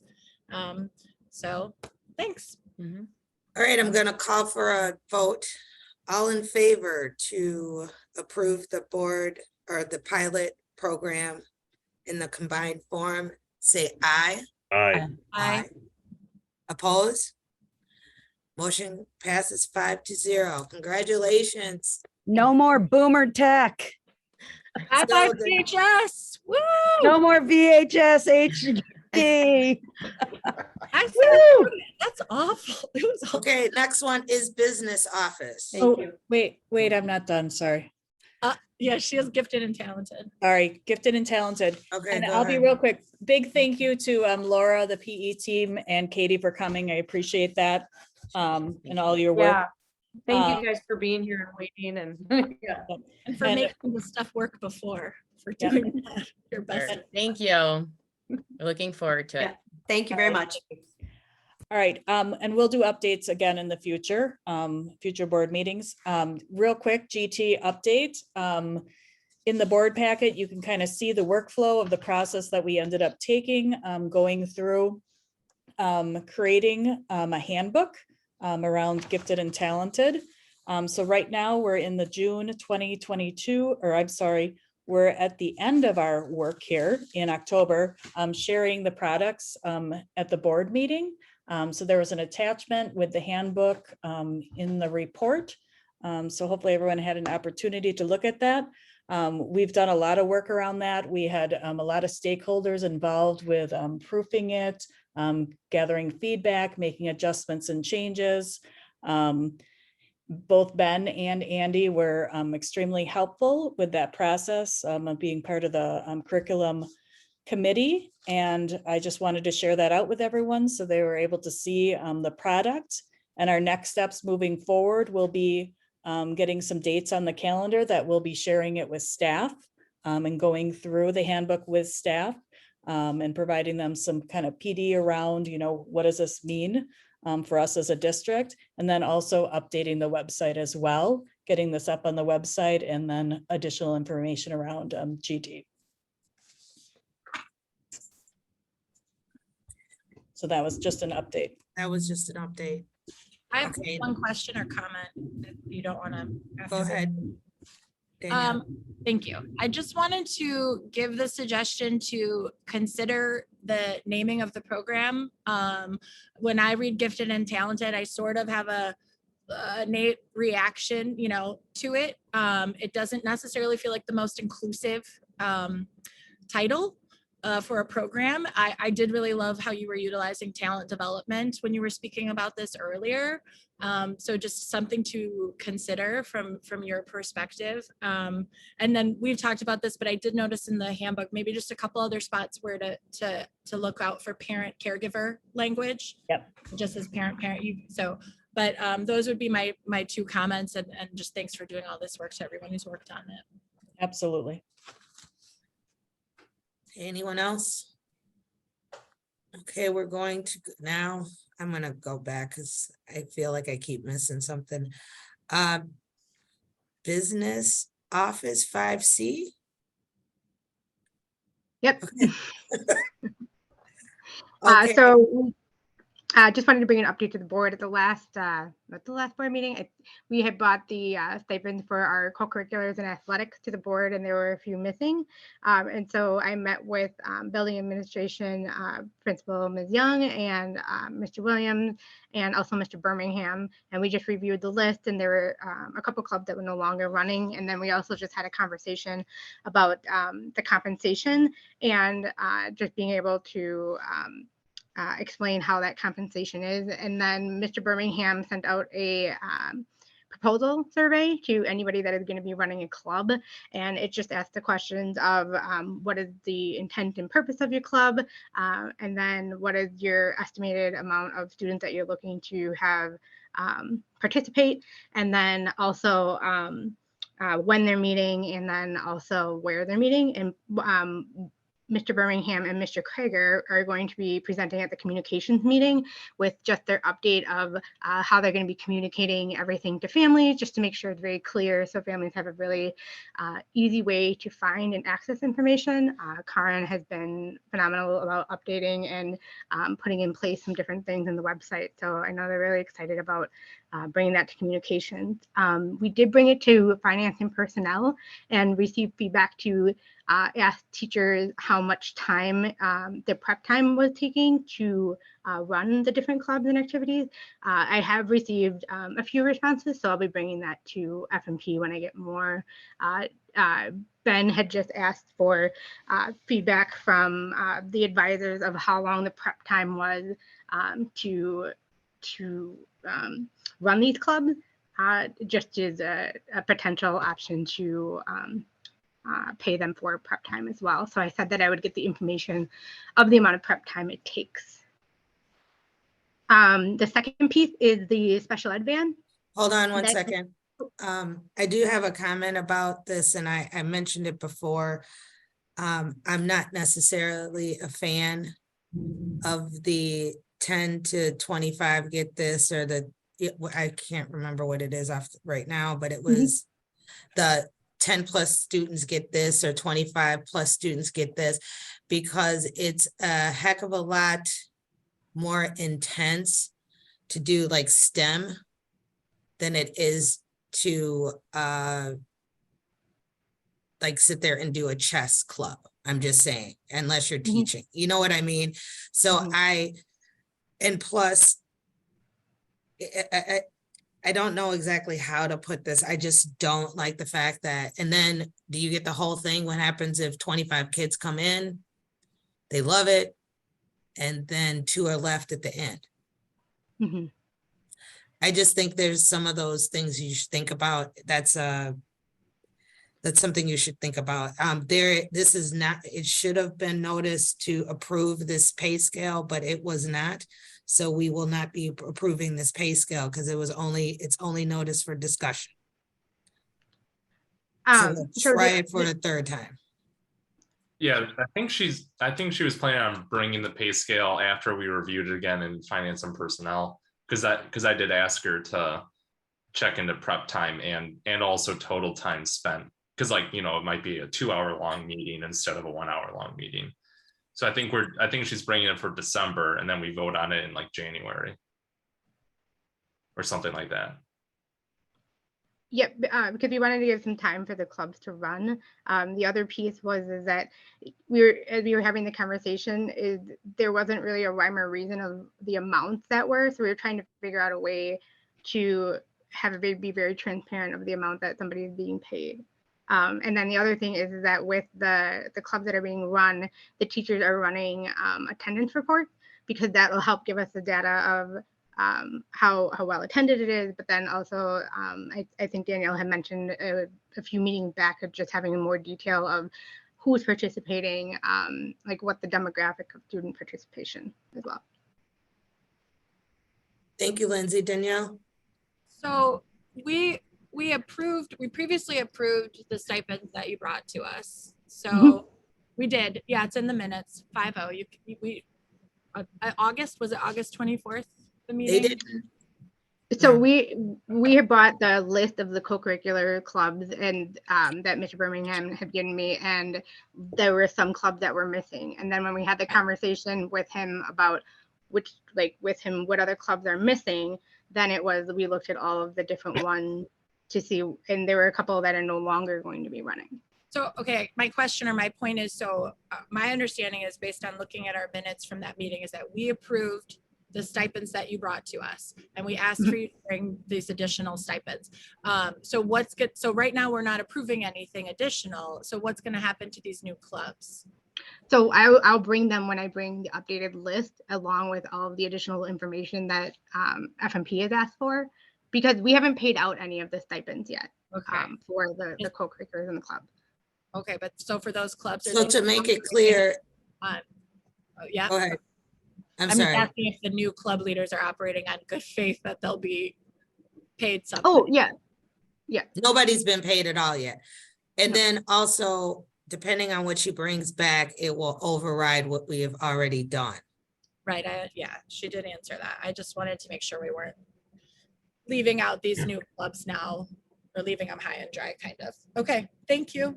And usually we pay out the clubs at the end of the semester anyway, or end of the quarter or whatever it is anyway, correct? We don't give it to them ahead. But they had the option of paying it out, half of it in December and half of it or the other half of it in June. We haven't, like they would have to fill out a form. We haven't extended that yet until we have everything finalized. Okay. But nobody would be paid out before December. Yeah, it wasn't January or September, October. It would be the end of the year anyway. Okay. All right. Somebody had their hand up. Andy, go ahead. Couple quick questions for you, and maybe when we talk about stipends, it's another place to talk about it, but I just want to get some clarity. You listed some new student clubs, Kazunite, whoever it was that was Sneed. And so I'm just curious about a couple of things, if I can ask, as long as we're having a discussion on the report. There's three things in particular. No Place for Hate, replace student council is one question I have. And then my other question were about pros for teenage girls outside contract, which said no stipend, and the new proposal for cheerleading. So as to No Place for Hate, isn't that different than student council? Is student council disbanding? I'm just curious what's going on there. I would have to ask Ms. Young for clarification. Sorry. I mean, because I would have thought that those would cover, obviously student council might address issues that are relative, but and I certainly want, No Place for Hate to stick around, but I thought that they were different entities. So I guess, and perhaps offline, I'd like to learn a little bit more about that. As for pros for teenage girls, I just did a little searching on it. It sounds like an interesting organization, but it says outside contract. So that's instead of a stipend. How much is that contract to bring that group into the school? I can double check. I don't have it offhand, but so Mr. Williams is the advisor for the club, and then the Pearl program is the one that's coming in and providing the service. So there's a stipend for Mr. Williams because he's running the club, and then the Pearl. But I apologize. I can get you. I'm just curious because it references. What we can do is ask. That's not gonna. We can put those questions or answers. So you can ask the questions, Andy, and then we can put them in the update. So get your questions out, and then we'll put it in the weekly update, so you will know because they don't have them And- right in their hands right now. Sure. And the other thing was, I was just curious what the change in cheerleading is about. But so that there was just, some top level things I was curious about in that listing.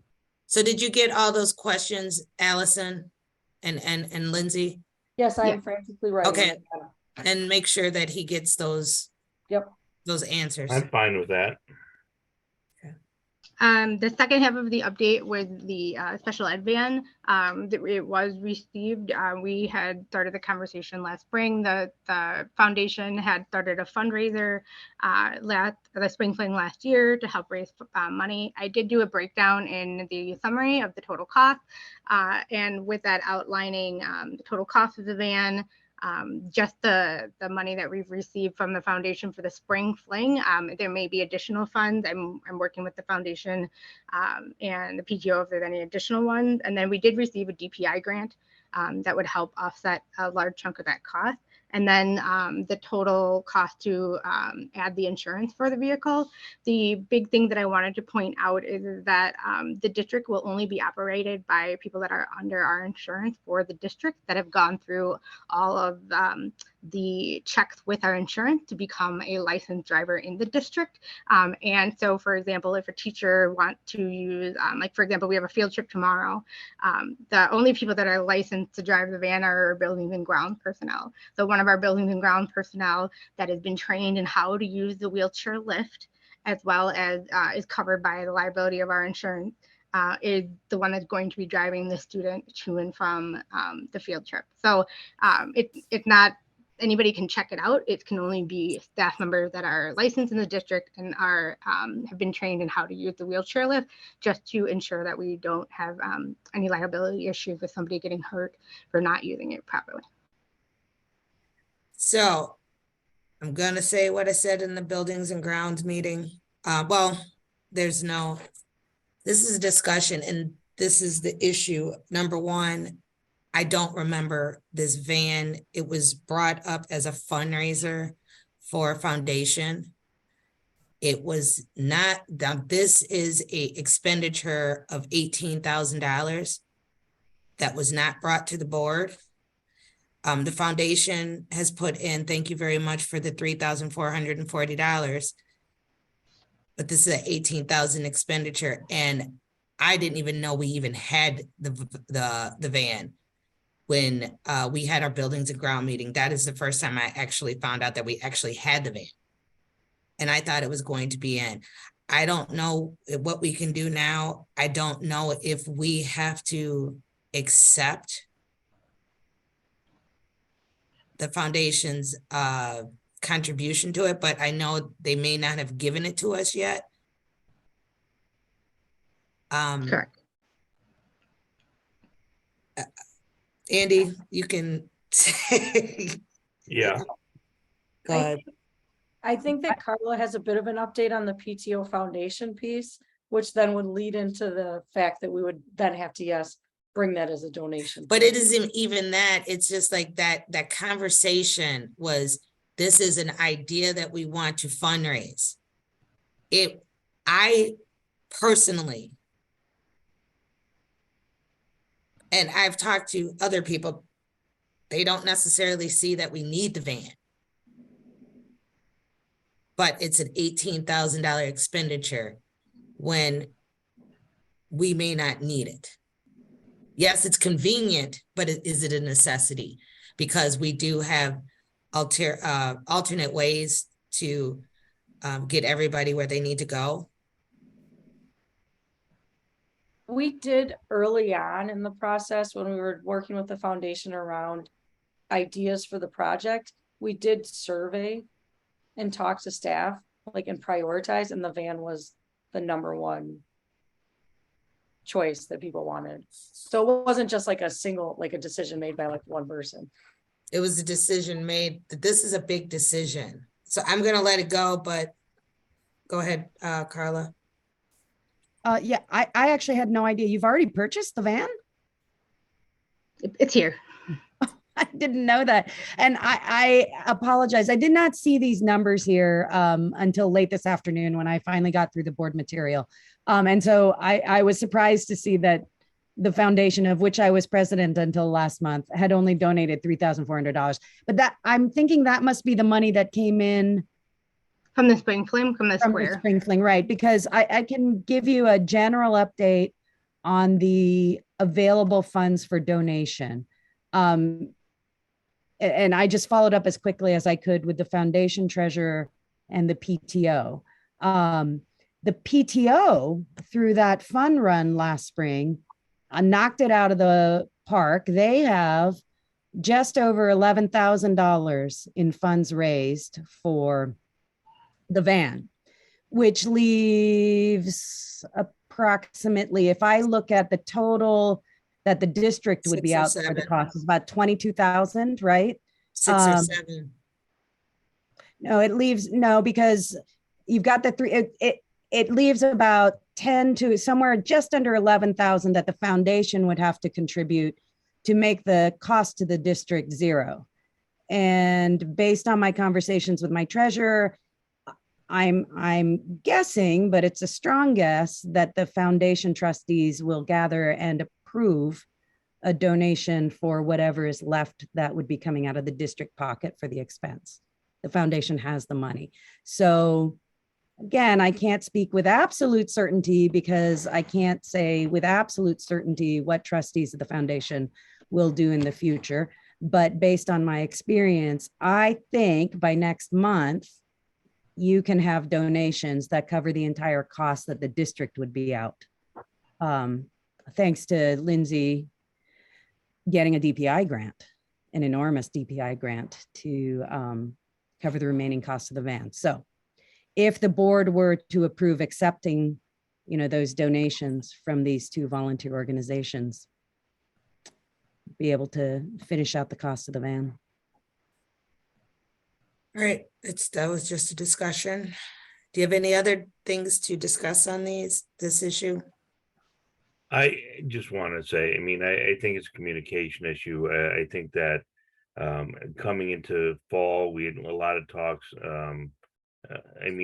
My recollection was that as a board and as a community, the foundation had publicized the van. I know that we talked about it at some point. So the van itself, whether or not we were going to adopt it or not, I know that there were questions about it.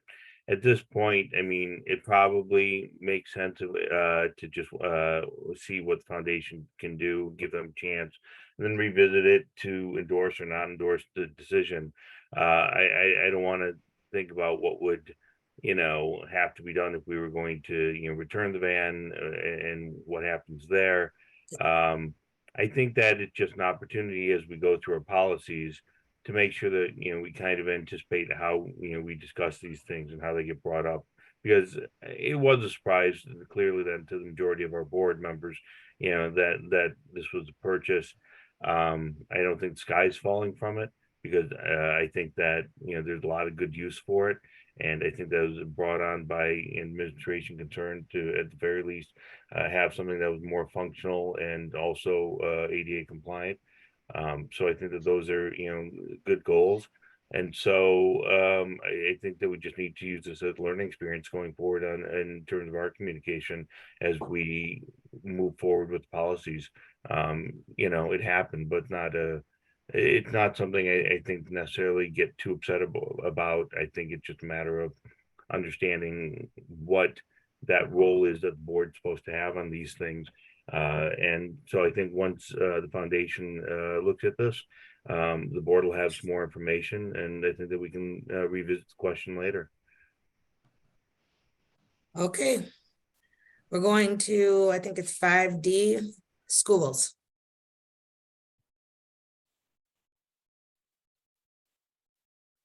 I can start. This is Dr. Smith. I wasn't quite sure if Allison wanted to say something before I jumped in. Go ahead, Dr. Smith. All right, sounds good. Good evening to everyone on the call. This evening, both myself and Ms. Young are going to be presenting information, data around behavioral referrals for the month of September as it relates to each one of our schools. I would like to just back up for just a moment though, just to remind everyone on the call what our 2 district goals are, because I think that's important to do. Just in case those that are on the call may not be as familiar. So our first commitment that we're making is to increase literacy and math proficiency for all students and reduce achievement gaps for all subgroups by 5% as measured by our STAR assessment data. And our second goal is to implement district-wide systems and processes that support a safe and productive culture for learning. So this evening, we're going to delve into, as I mentioned previously, data around behavior referrals. And I'd like to just give a shout out to our wonderful staff and students and families within the district, because we're working in partnership to achieve these goals. And right now, we have a very solid instructional coaching team, as well as a student support team. And again, working in conjunction with our teachers and as a whole staff, we have that opportunity to come together to analyze data, to progress monitor and implement strategies to help students in both the areas of academic and social development. So in regards to Parkway's data, looking at the attendance data, our attendance with our school overall for the 2022 school year, again, the month of September, is 95.11%.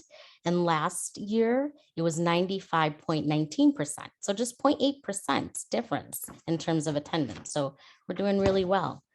In terms of student behavior referral data, for the month of September, we had 16 total referrals. Again, every time that either the administration or our student support team responds to walkie-talkie calls for support, we do document that information in our student management system, Infinite Campus, and that helps us to see how many referrals we currently have. In terms of the behavioral referrals, we're looking at things like chronic disruptions, chronic non-compliance, bus infractions, inappropriate verbal conduct, and physical aggression and/or fighting. And so what we did then is we broke down the data, and the next area that we're looking at is by grade level. And so in terms of K4, we didn't have any referrals in the month of September. K5 had 7 referrals. Our first grade had 3 referrals. Our second grade had 5 referrals, and our third grade had 1 referral. When you look at the data by gender, what we have for September is we have in K5, we had 2 students who had referrals that were males. In first grade, we had 1 student that was male, and in second grade, we had 4 male students, and in third grade, we had 1. Our female students, we had 2 in K5 for the month of September. In terms of looking at students who are involved in the special education program, we had 4 office referrals by students that are currently receiving services in the special education program. And then we had 6 for students that are not currently involved in the special education program. In terms of race, we had 6 African-American students who received referrals. And then we had 2 white students that received referrals. And we had 2 Hispanic and Latino students who received referrals.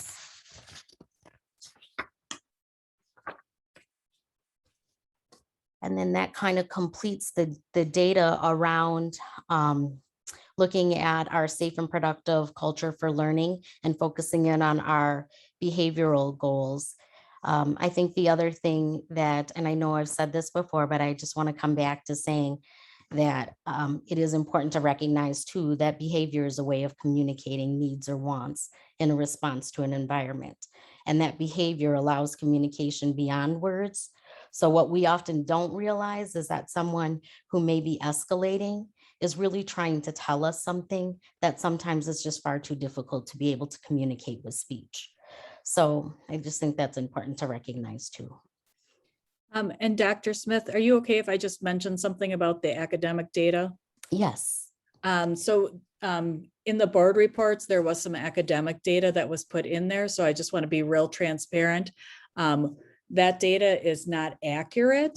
We had some issues with rostering with the STAR assessment that we had about 20% of our students did not have the demographic data put into the STAR assessment when we did a data poll. So that is being rectified. So we will have cleaned up accurate data available hopefully by end of day tomorrow. So those will be adjusted. So in those could, I might suggest maybe we put that information in the board update. That works. What info are you referencing, Jenica? What academic data? Originally in the slideshows that were put into board docs. There's no slideshows in the board docs. Well, then I thought there was, so sorry. No, they were linked in the executive summary, so they are in board docs. Yeah, so just so everyone knows that. But I don't see academic for Parkway. I don't Parkway see and Glen Hills. I'm looking at the slideshow. It just has what Dr. Smith has gone through. Not Right, so we took that out, Okay. but we just wanted you to know in case you saw it prior. Yep. That it, because it wasn't there originally. Yeah. Thank you. Okay. Yeah. I have a quick question, Dr. Smith. Hold on a minute. Oh, okay, sorry. Can we go back to, I'm just trying to understand. I'm looking at the agenda on board docs. There is nothing attached to it. Yeah, there's a. So do you see this? So if you go to the schools update, there's I an see executive- schools. Yep, so you click on that and then there's the 5C schools update. I have Under nothing administrative- on mine. It's under administrative content. Oh, it's administrative content. I gotcha. I don't see anything. I'm just letting you know. So if somebody else asks, because I'm going in here. So I could only see it when I was logged in. Right, it's under administrative content. So it's not available to the public. Because when we, last month, you guys asked that the slideshows be available to you guys prior to, so we added it for you guys. Okay, so I have to be logged in. Okay, that's Yeah, what I meant. sorry. But is this going to be public to the public as well? I just wanted to know. Okay. I'm not just saying yes or no. That's not how we have it posted right now. Okay, keep going then. All right, Danielle, sorry. Sorry. Danielle, before you ask your question, if I could just also mention, and I forgot to do this at the beginning, I apologize. Although we had 16 referrals, it is important to note that it reflects 10 students, and some of those students may have had multiple referrals, which is how you arrive at the number 16 in terms of the total referrals. Okay, that you get divined my question, but I through your presentation, I guess I had one other question, just in thinking about like your comment about how behavior is really a communication, right? So I'm always curious how we're utilizing like our counselors and our SST team when you have these referrals, and I'm just like, do you guys track that? I don't know, like, I don't know if that would be so cumbersome or what, or, you know, is that just like a discretionary thing when you are sort of analyzing the behavior, and whether you're involving, you know, additional resources that way? And then my other question would be, for all referrals, are parents, is a parent or family or caregiver notified if something constitutes a referral? Yep, you have two great questions. Okay. We do have an SST team that I had referred to in the beginning, which consists of our school psychologist, our guidance counselor, our school social worker, Mr. Trusky, who is one of our PE teachers. We also have Mr. Rogers, who is also a teacher at Parkway, and then myself and Mr. Krager, Dr. Rodriguez, and Ms. Davis, who all come together on a weekly basis where we go through and review the data. So what happens is if a staff member is experiencing a student who perhaps is escalating, who needs additional support, the staff members have access to telephones, walkie-talkies. They can text us just saying, additional support is needed, for example, in Dr. Smith's room. And what will happen is members of the SST team will go and they will work directly with the student. Sometimes they're pushing into the classroom to help problem solve. Sometimes they're having the student come into a safe space to help problem solve. Anytime one of those members is called to help address a behavior or to talk with a student, yes, that information then is documented and then is also shared with families, because we really do look at our families as strong partners, and we want to ensure that the information we're sharing and how we've helped in terms of the strategies that we've used at school, that families are also aware and then can also have a follow-up conversation at home, so that together we're partnering to do what's best for their student. Okay, thank you for clarifying that. So I think at this time, I'll turn it over to Ms. Young. Hi, Ms. good Young, evening. go ahead. everyone. I'm going to go ahead and share my screen just so I can walk through this with a visual, because that's helpful to me. Here we go. All right, are you able to see my screen? Not yet. Not yet. There you go. Now we are, yep. All right, perfect. All right.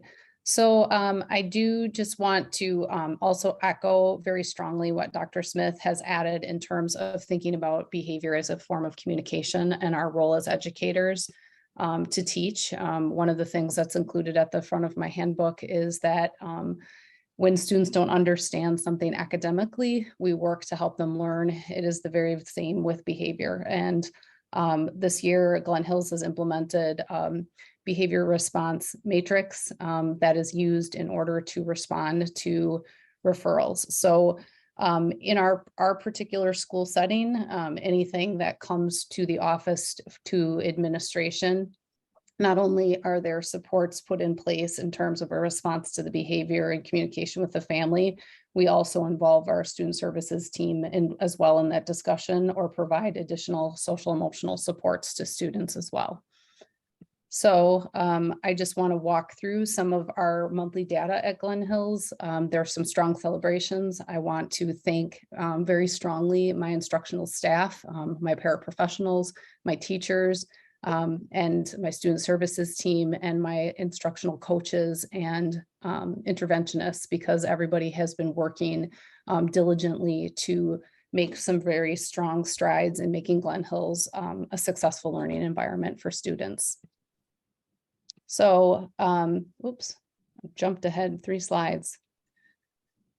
All right, so first and foremost, attendance is a major marker in schools in terms of student success. The goal for student attendance is always going to be 95% or higher.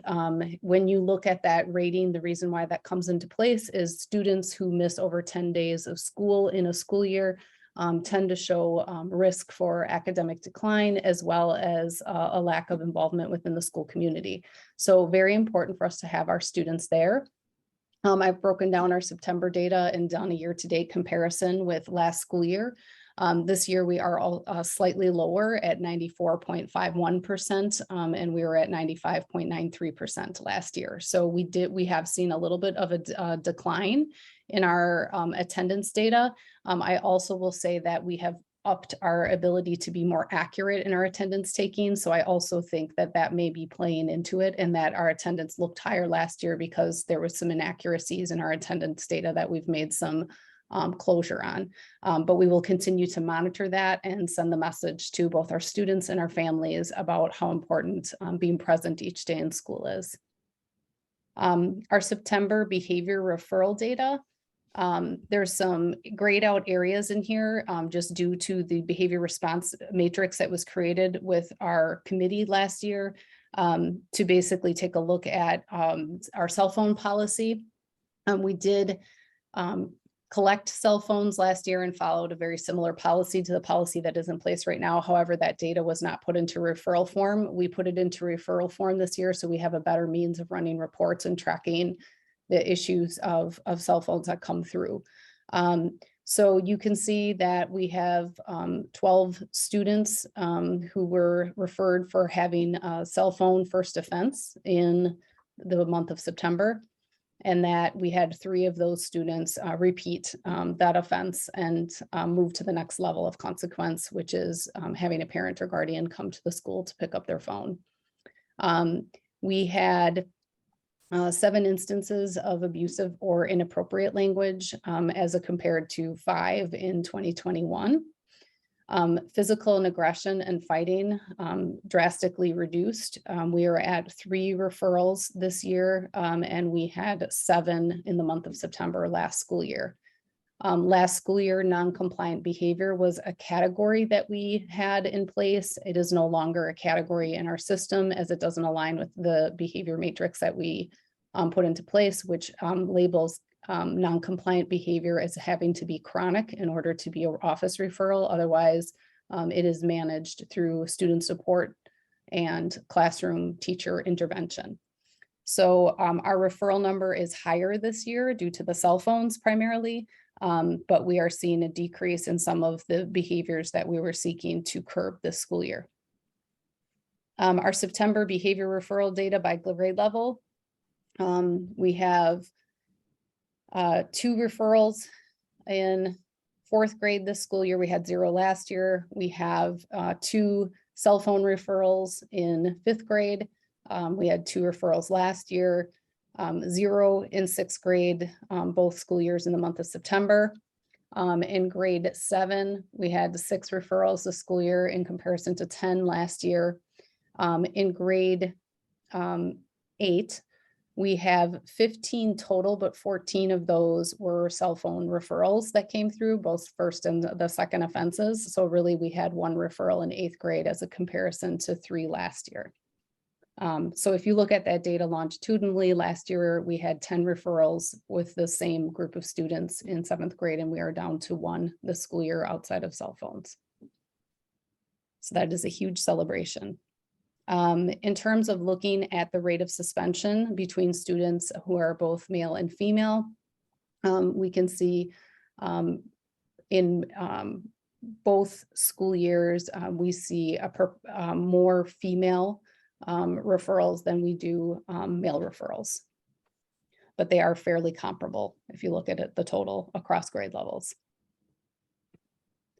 Those students who have an IEP, in last school year, we had 4 students with IEPs who were referred in the month of September. This year we have 0, which speaks to the work that our special education teachers are doing in terms of implementing behavior intervention plans and providing support for their learners.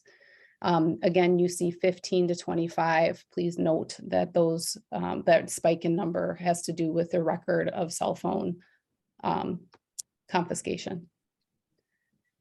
When we look at our data across referral, we categorized by African-American, white, Hispanic, Latino, Asian, and other. You see that there are clearly more referrals coming through with our African-American students than with any other of our demographic groups. This is also information that is shared at large with my school community, my teachers, to help be a focus of data discussions, to look at our practices, to make sure that we are being equitable and work to be non-biased in our work that we do with our students. Our suspension data this school year, so far, we have basically, we have 2 suspensions that were for 3 days that were a result of an incident that occurred on the last day of school last school year. And we have 1.5 days that were issued this school year for suspension. I'm going to pass the academic achievement because I want to make sure that we have accurate data, and learned that there was some issues pulling over information from Infinite Campus to our STAR testing. So I'm going to move into collaboration around block scheduling because I know that was an ask as well of the board to have an update on that, and just sort of the supports that are in place for teachers to support that practice. So just to kind of make clear, every week I am conducting a 15-minute stand-up meeting that's held with 3 different groups. I work with my allied arts, music, and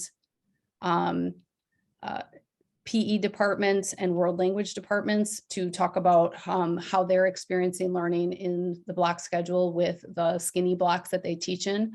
We're sharing instructional practices and ways to refine our instructional practices to meet the needs of learners. I'm also doing that work across grade levels. So teachers in grades 4 through 8, along with our instructional coaches and interventionists, are coming together in the morning to do a stand-up meeting. And what this does is provides an opportunity for weekly feedback and practice sharing between all instructional staff. We follow a matrix that talks about what is working well, what needs to change, what are new ideas that we can try, and what are unanswered questions, and then additionally, any supports that they need as well. There's been some really impressive work that's been done, great conversation and dialogue around block scheduling. On the next page, I did share. These are the Post-its that, so each teacher writes a Post-it in the areas that they want to add and contribute to the conversation. These are some of the Post-its and pages that have come up. They hang in the teacher's lounge so that teachers can look at some of the other ideas that other teachers are using in their classroom. So far, the feedback around the block schedule has been very positive. Some of the areas of positivity that teachers are reporting is having enough time to be able to support students who might need additional help or challenge. There is the sense of being in a relaxed space where they can develop and take the time to develop relationships.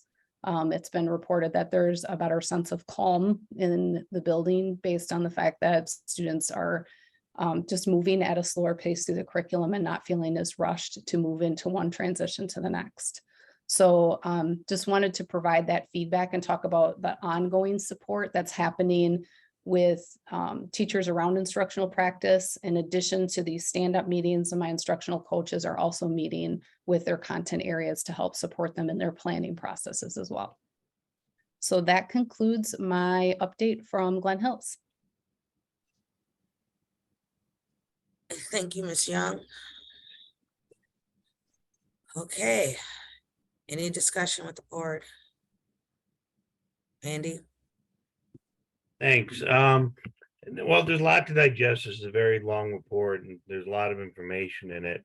One thing that I did is, and so you're saying that things are going well, but I looked at that sheet of those collaborations and I guess, I mean, I going on what you're saying, that's great, but I noticed a couple of these comments about what needs to change. Some of the comments that are up to there, some supports needed, 80-minute blocks need to be 70 minutes and other classes 15 minutes. There's other things that say, another one that says that things are not working well, scheduling and transition, lunches. And so these are 3 different boards and, students seem to have, some criticism. Now, I see that there's a lot of, good comments here too, right? And positive vibe, good coordination, that there's some good collaboration. But, a lot of the things that, I was concerned about, timing, transitions and so forth, they seem to be kind of out there as continual concerns. And I guess my question is, are these things being addressed? Are we talking about, modification of the schedule? How are we responding to the concerns that teachers are bringing? So each week when we meet, part of the process is to go back and revisit. So we set the Post-it notes to the side from the previous week. So they sit outside of the area. And we have an opportunity to say, okay, this was brought up as something that needs to change from last week. Is this something that we can address? Can we make improvements on? And so we're actually revisiting that in a cyclical way each week so that we're addressing those things and working to change them. Obviously, we're not in a position where some of the feedback they got was around the allied arts teachers feeling like 40 minutes is a little tight, right? Like I can't throw up a schedule. That's something that can't be changed within the course of this school year, but it's definitely something that can be a long-term goal for next school year. Concerns around transitions, we modified and made adjustments to several of the transition points that were sticky for our students. And then like getting support in the classroom around planning were some of the concerns.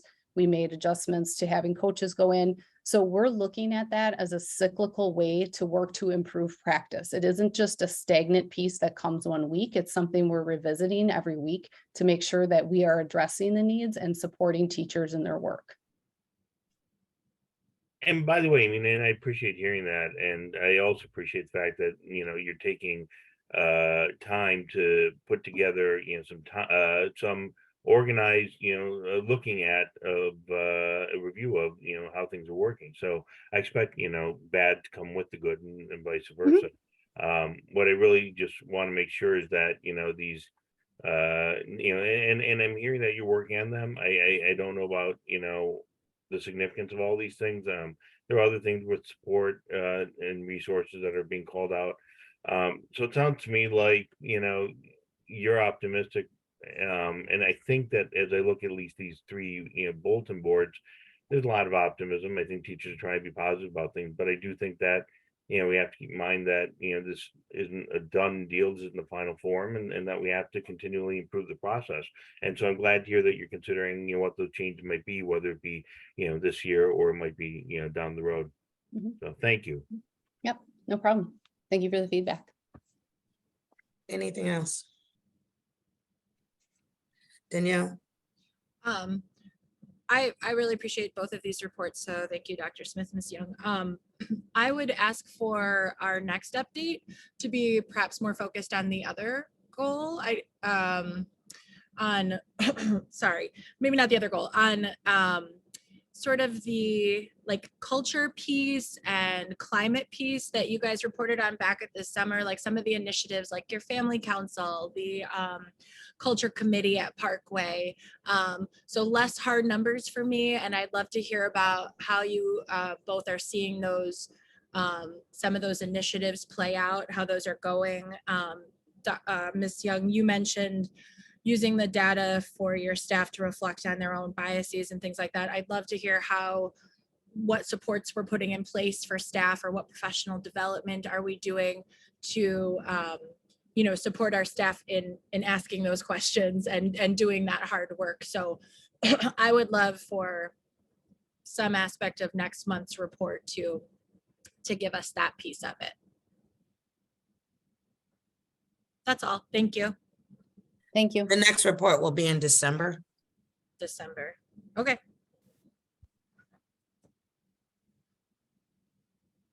Go ahead, Carla. Yeah, I know we skipped over the academic achievement data, so I just want to ask that we come back to that if we can next month. I would love to look at that and have a conversation, have you guys present some information around that. I just don't want that to get lost. I don't know who would bring that back, but I would love to see it broken down by grade through Parkway and Glen Hills to see how we're doing. Ben? Just going off of Danielle, her suggestion, that's fine, but I would still like to see the hard numbers, but you can also just email them to me too, if we want to focus on other things. Right, anyone else? Thank you, Dr. Smith and Ms. Young. Number 6, visitor participation. And I don't have the little saying that they say. Hold on. Visitors may speak on any non-agenda item at this time. State law and/or board policy may limit the school board's response. Rob Cronwell, go ahead. Hi, Robert Cronwell, 7530 North Applewood Lane. I noticed when I was looking over tonight's agenda, the approval of the financials was in the consent agenda, but the actual data is not on the agenda for the public to see. And then I went back and looked at the last few meetings and it hasn't been available on those either. We will see I if was we can correct, we'll correct it out on the board docs then. Okay, thanks. Oh. Tamika, can I just add a piece to that? Yes. The reason being is in some of the financials, it displays student data, student information. So I'll have to figure out a way to make it not show that if I can, just because of privacy. Okay. Anyone else? I don't see any. Let me go through one more time. I'm sorry, I'm still coughing. Going once. Going twice. Okay, number 7, I think it is. Motion to adjourn. So moved. Second. Moved by Danielle Bailey, second by Carla Pennington Cross. All in favor? Aye. Aye. 5-0, motion approves. See you guys next Goodbye. month. Thank you. Night, everyone. Bye-bye. Allison, is she still here? No. Allison, I'm still